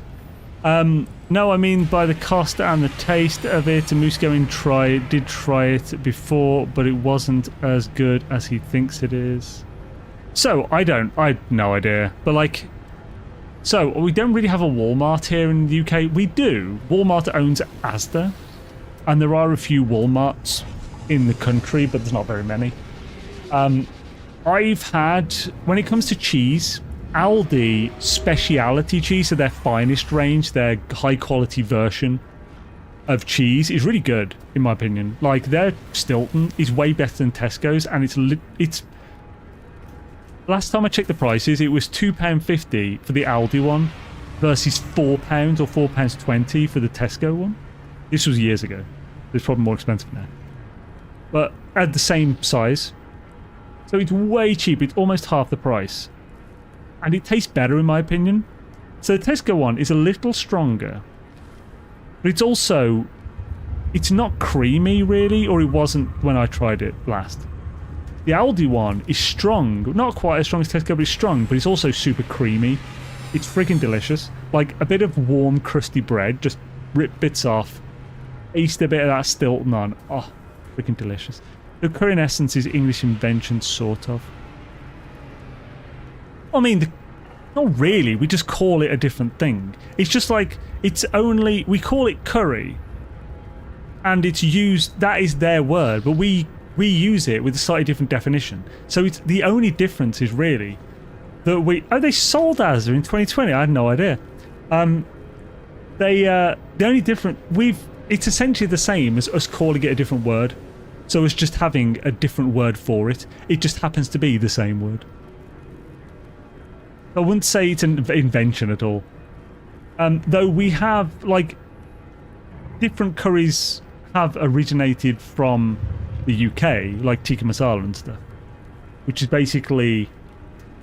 It's like a better version of, like, Americanized and UK... Or westernized, that's better. Westernized, like, Chinese food from takeaways. Which is definitely, most of the time, done to a Western palate. It's kind of the same thing with that. Like the curry was done to a Western palate and it created just different kinds of curry, but it's just done better. So instead of having like a westernized version of the same dish, it's more like we just had new dishes in our style. Like Balti, I think, is also a Western. I think. Or originated. I can't remember. But like, I freaking love Balti. Was that Tesco price with or without club card? I can't remember. Lidl is great for cheese. Yeah, it is. Lidl's got really good recently. It's actually, Lidl is now the closest supermarket to me. In walking distance, it's pretty good. They do some really nice things. How is Walmart evil? Wait a minute, what? Who said Walmart's evil? Someone in the chat. Did Galactus say it's evil? I don't think anyone said it was evil. Or did they? Oh no, yeah, Solo said it's evil. Walmart is evil, you should never use them. So curry in essence is an English invention, so yeah, I think Nestle is evil. Yeah, didn't Nestle try to own all the water or something? Right, we're pretty much coming to the end of the stream, so let's sort this. Let's see how many Nanites we got. Right. Holy giblets. What a hell of a cooking stream, good lord. Isn't Balti named after the cooking part? I'm not sure. I don't know at all. You want awesome cheese, farmers markets? Agreed. Now there's a word we haven't seen here in a while. Agreed. Well, Walmart, some of their profits does go to CCP. Oh, that's going too close to politics, I think, Ma. Let's avoid that bad boy. Put these on the star spooples. That's why they call it star spoopel paper.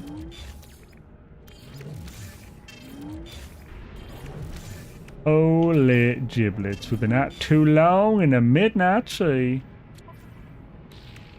That's a whole lot. Holy craposaurus rex. So, let's have... Move the... Oh wait, no, I thought we had more than that. So we can fit them all here. Oh no, no, you have one more. Egg schnabbit. Egg schnabbit. What are you doing, you bastard? Then...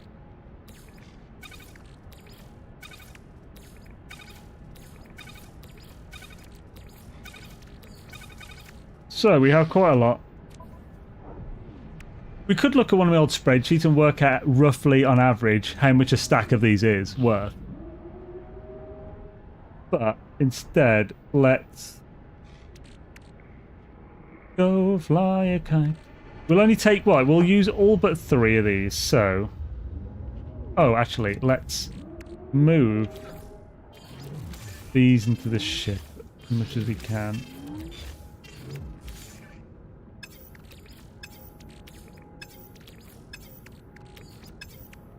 Okay. My god. Probably easier if I just got rid of these first. We have more space.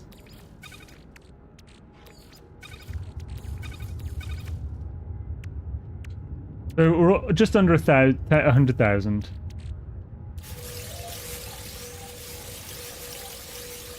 Like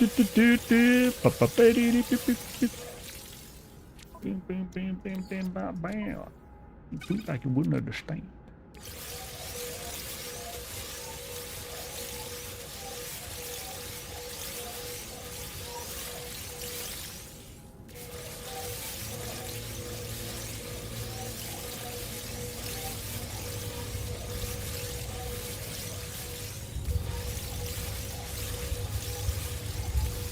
Oh, inventory full. I mean, technically, if we keep going, we can make sure. So, like, I'll just do this so you can see that it works, but because we have full slots now, we can keep going with this, and it will only... It'd only work when we have one that will fill a stack. So... Say inventory full when it's not filling a stack. Which means that we can make sure we only get these and not treasure things. We won't do that anymore though, we just do that once. Just to show you that's the thing. Let's go fly a kite. Let's also sell these treasures.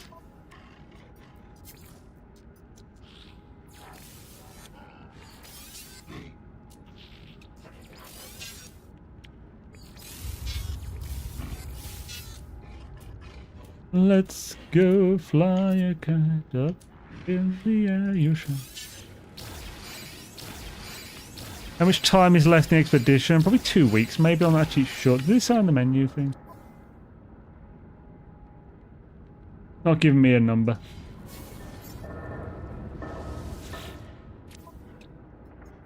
You take a ship pass back to your main save in Doodly. There is buying packets at Pirate Space Station, then selling them for nanites. Whoa, what technique is this? Yeah, that. So I actually I have a video on this electric. Oh, nice one. Did you... Oh, a train is linked to... Oh, no, it's just a YouTube channel. So, I have a video on how to do this with perfect efficiency and stuff, all the ways to do it amazingly. If you just search Zane's World Nanites 450k or something, it'll definitely come up with the video. The thumbnail just has a big 450k nanites per hour. That thing on it. So, we sell all the ones in the exosuit.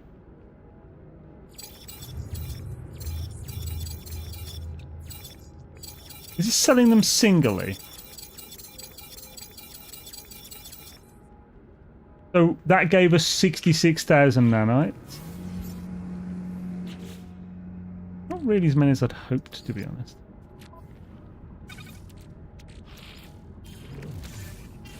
Maybe we might be struggling. Now, we got a whole lot of those. Oh.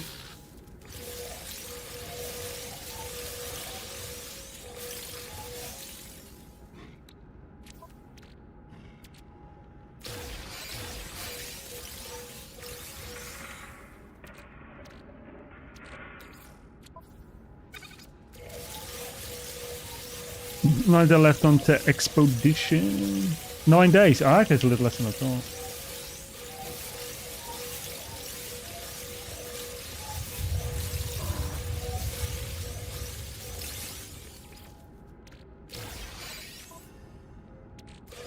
Now, because of these, I could not open these and just continue only getting those.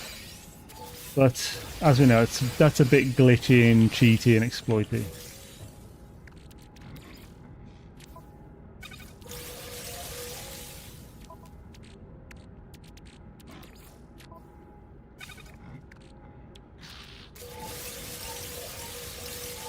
The arms are cost twice the unit, but they're also... Oh, no, is this full again?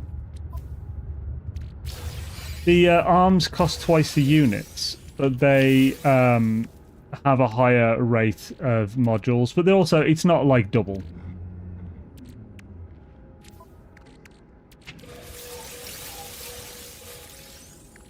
Let's sell those.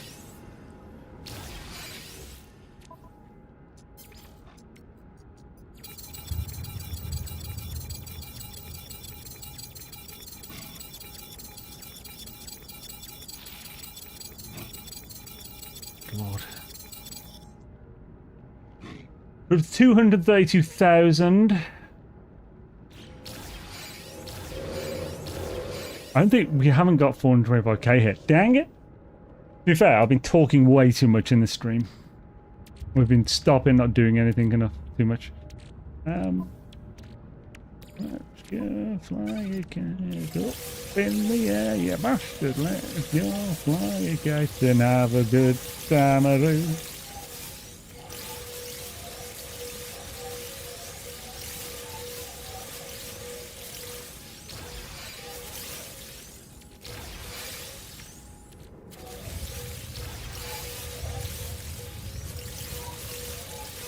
Ah, same thing again.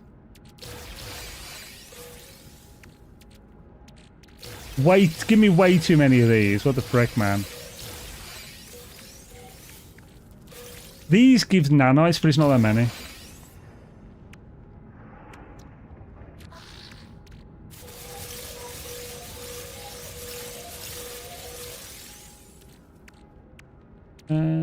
Yeah, we're just gonna have to use all of them. I'll just have to do some off stream. Oh, I mean, we can still do. We can do a few more next week. For fuck's sake. It's definitely a big thing, big project to be fair, this is like getting all of the nanites for an entire save. I'll say that actually. It's only allowing us to do it once. Upgrade once.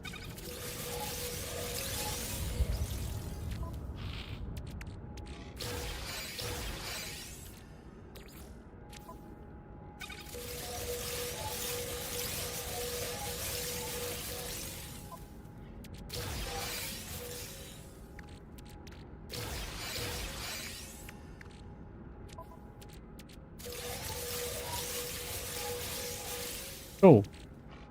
Holy giblets. I've done this like 5 times. What I call that is S-Class now with max storage and I'm sitting on 65k. Hells yeah, dude. Quicksilver is the only real currency in NMS. Right. Oh. Did I switch? There we go. Execute. Oh, there's some in the starship as well. So these. Just a movement. Build. There we go. If you switch between the inventories, it will redo it to a full stack again. 317k. Let's do the last one. I've said a few things first, though. Units here. Yeah. But dang it, I didn't open that. All that. Got some indium and stuff that'll be really useful to take back to save with us. No treasures. That's fine.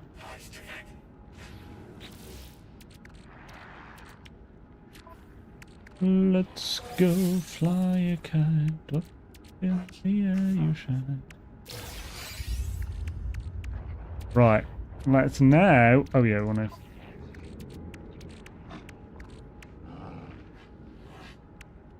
Oh, I don't have any things to take there now. Hurricane fireworks. What the heck are you doing there, boy? Chicken stew. Chat, I did have 650 million units for start. I just realised this is abandoned mode. Why are there NPCs? I'm in the expedition. That's why.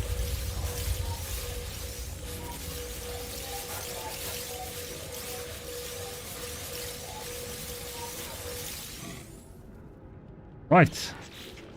Oh, let's sell treasures and we'll sell those things. See what we got.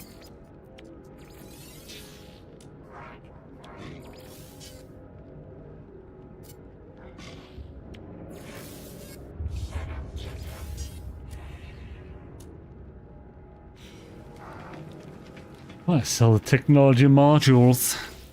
Cheesy entertainment, whoop whoop.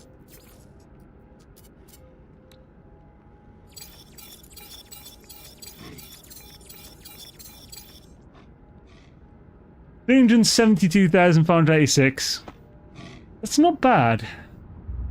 I mean, that's actually was pretty good, you know. But like, I think yeah, if we do this one more stream, we can get the nanites we need, as well as sending a load of those suspicious packets back with us to get modules from them as well. Holy crap. I was way too distracted this stream to do it super efficiently. But not bad.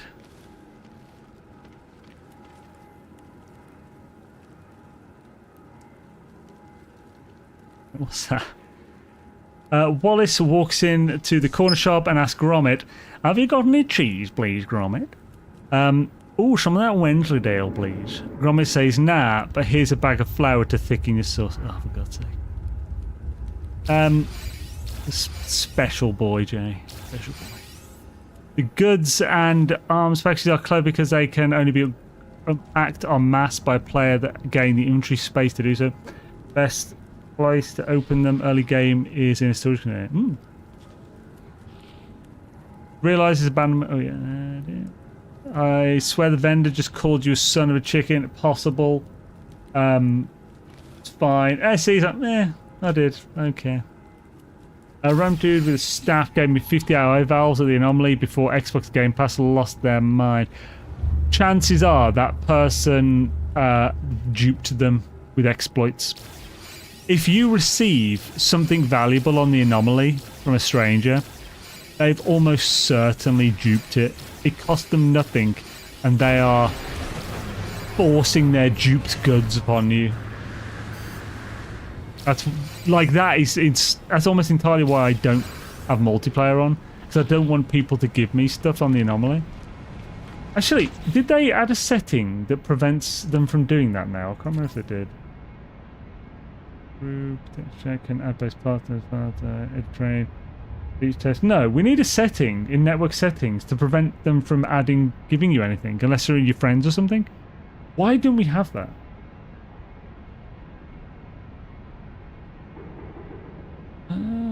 Collecting units is actually easy, but in a good way. In fact, I tried collecting them myself, and it was not. Oh yeah, there's loads of ways to collect units, man. Here's made with cheese and onions manwich. It took me that long to think of it. I don't force duped goods. I send people exosuit upgrades. Now I've maxed mine. I mean, yeah, like so. Okay, it's not every single time someone gives you it. It's just most of the time. I would say, at least in the past, anyway. Most of the time someone gave you something, it was duped. Unfortunately, that also ruins it for people like you who are just trying to give people some stuff that you don't need anymore, but is valuable to them. So people just assume that it's been duped. Okay, I'll look for that. Cheers. Cheesy entertainment, what up? I'm capped. I gave away unduped stasis devices. That's the thing, yeah. Some like Sword used to do it as well. But like, yeah, the person who receives it has almost no way of knowing whether you got it legitimately. And duping is so prevalent. I only donate stuff I see people sitting down looking like they want stuff. Oh yeah, when someone's literally just waiting in the to get something, yeah. Right, anyway, thank you everyone for joining. I think we're going to be raiding Gek today. I'm not sure if he's playing Dune or No Man's Sky, but I think it's on Twitchosaurus Rex. Let's have a look. Twitch. Twitchosaurus Rex. Twitchosaurus. Did you see him? Yeah, I always do know this guy. Awesome. Let's go raid Mr. Gekosaurus Rex. Golden Gek. The golden one. Thank you everyone for joining, by the way. Been great to have you. We had some crazy discussions over the time that we've been on. And yeah, I mean, it's been fun overall. Some good shiz, homies. Let's... Oh, come on. Who's on for YouTube? The YouTube, man.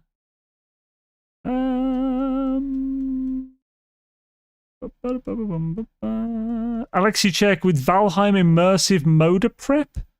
Interesting. I don't know what that is, but let's raid Mr. Alexi check. Thank you again, everyone, for joining.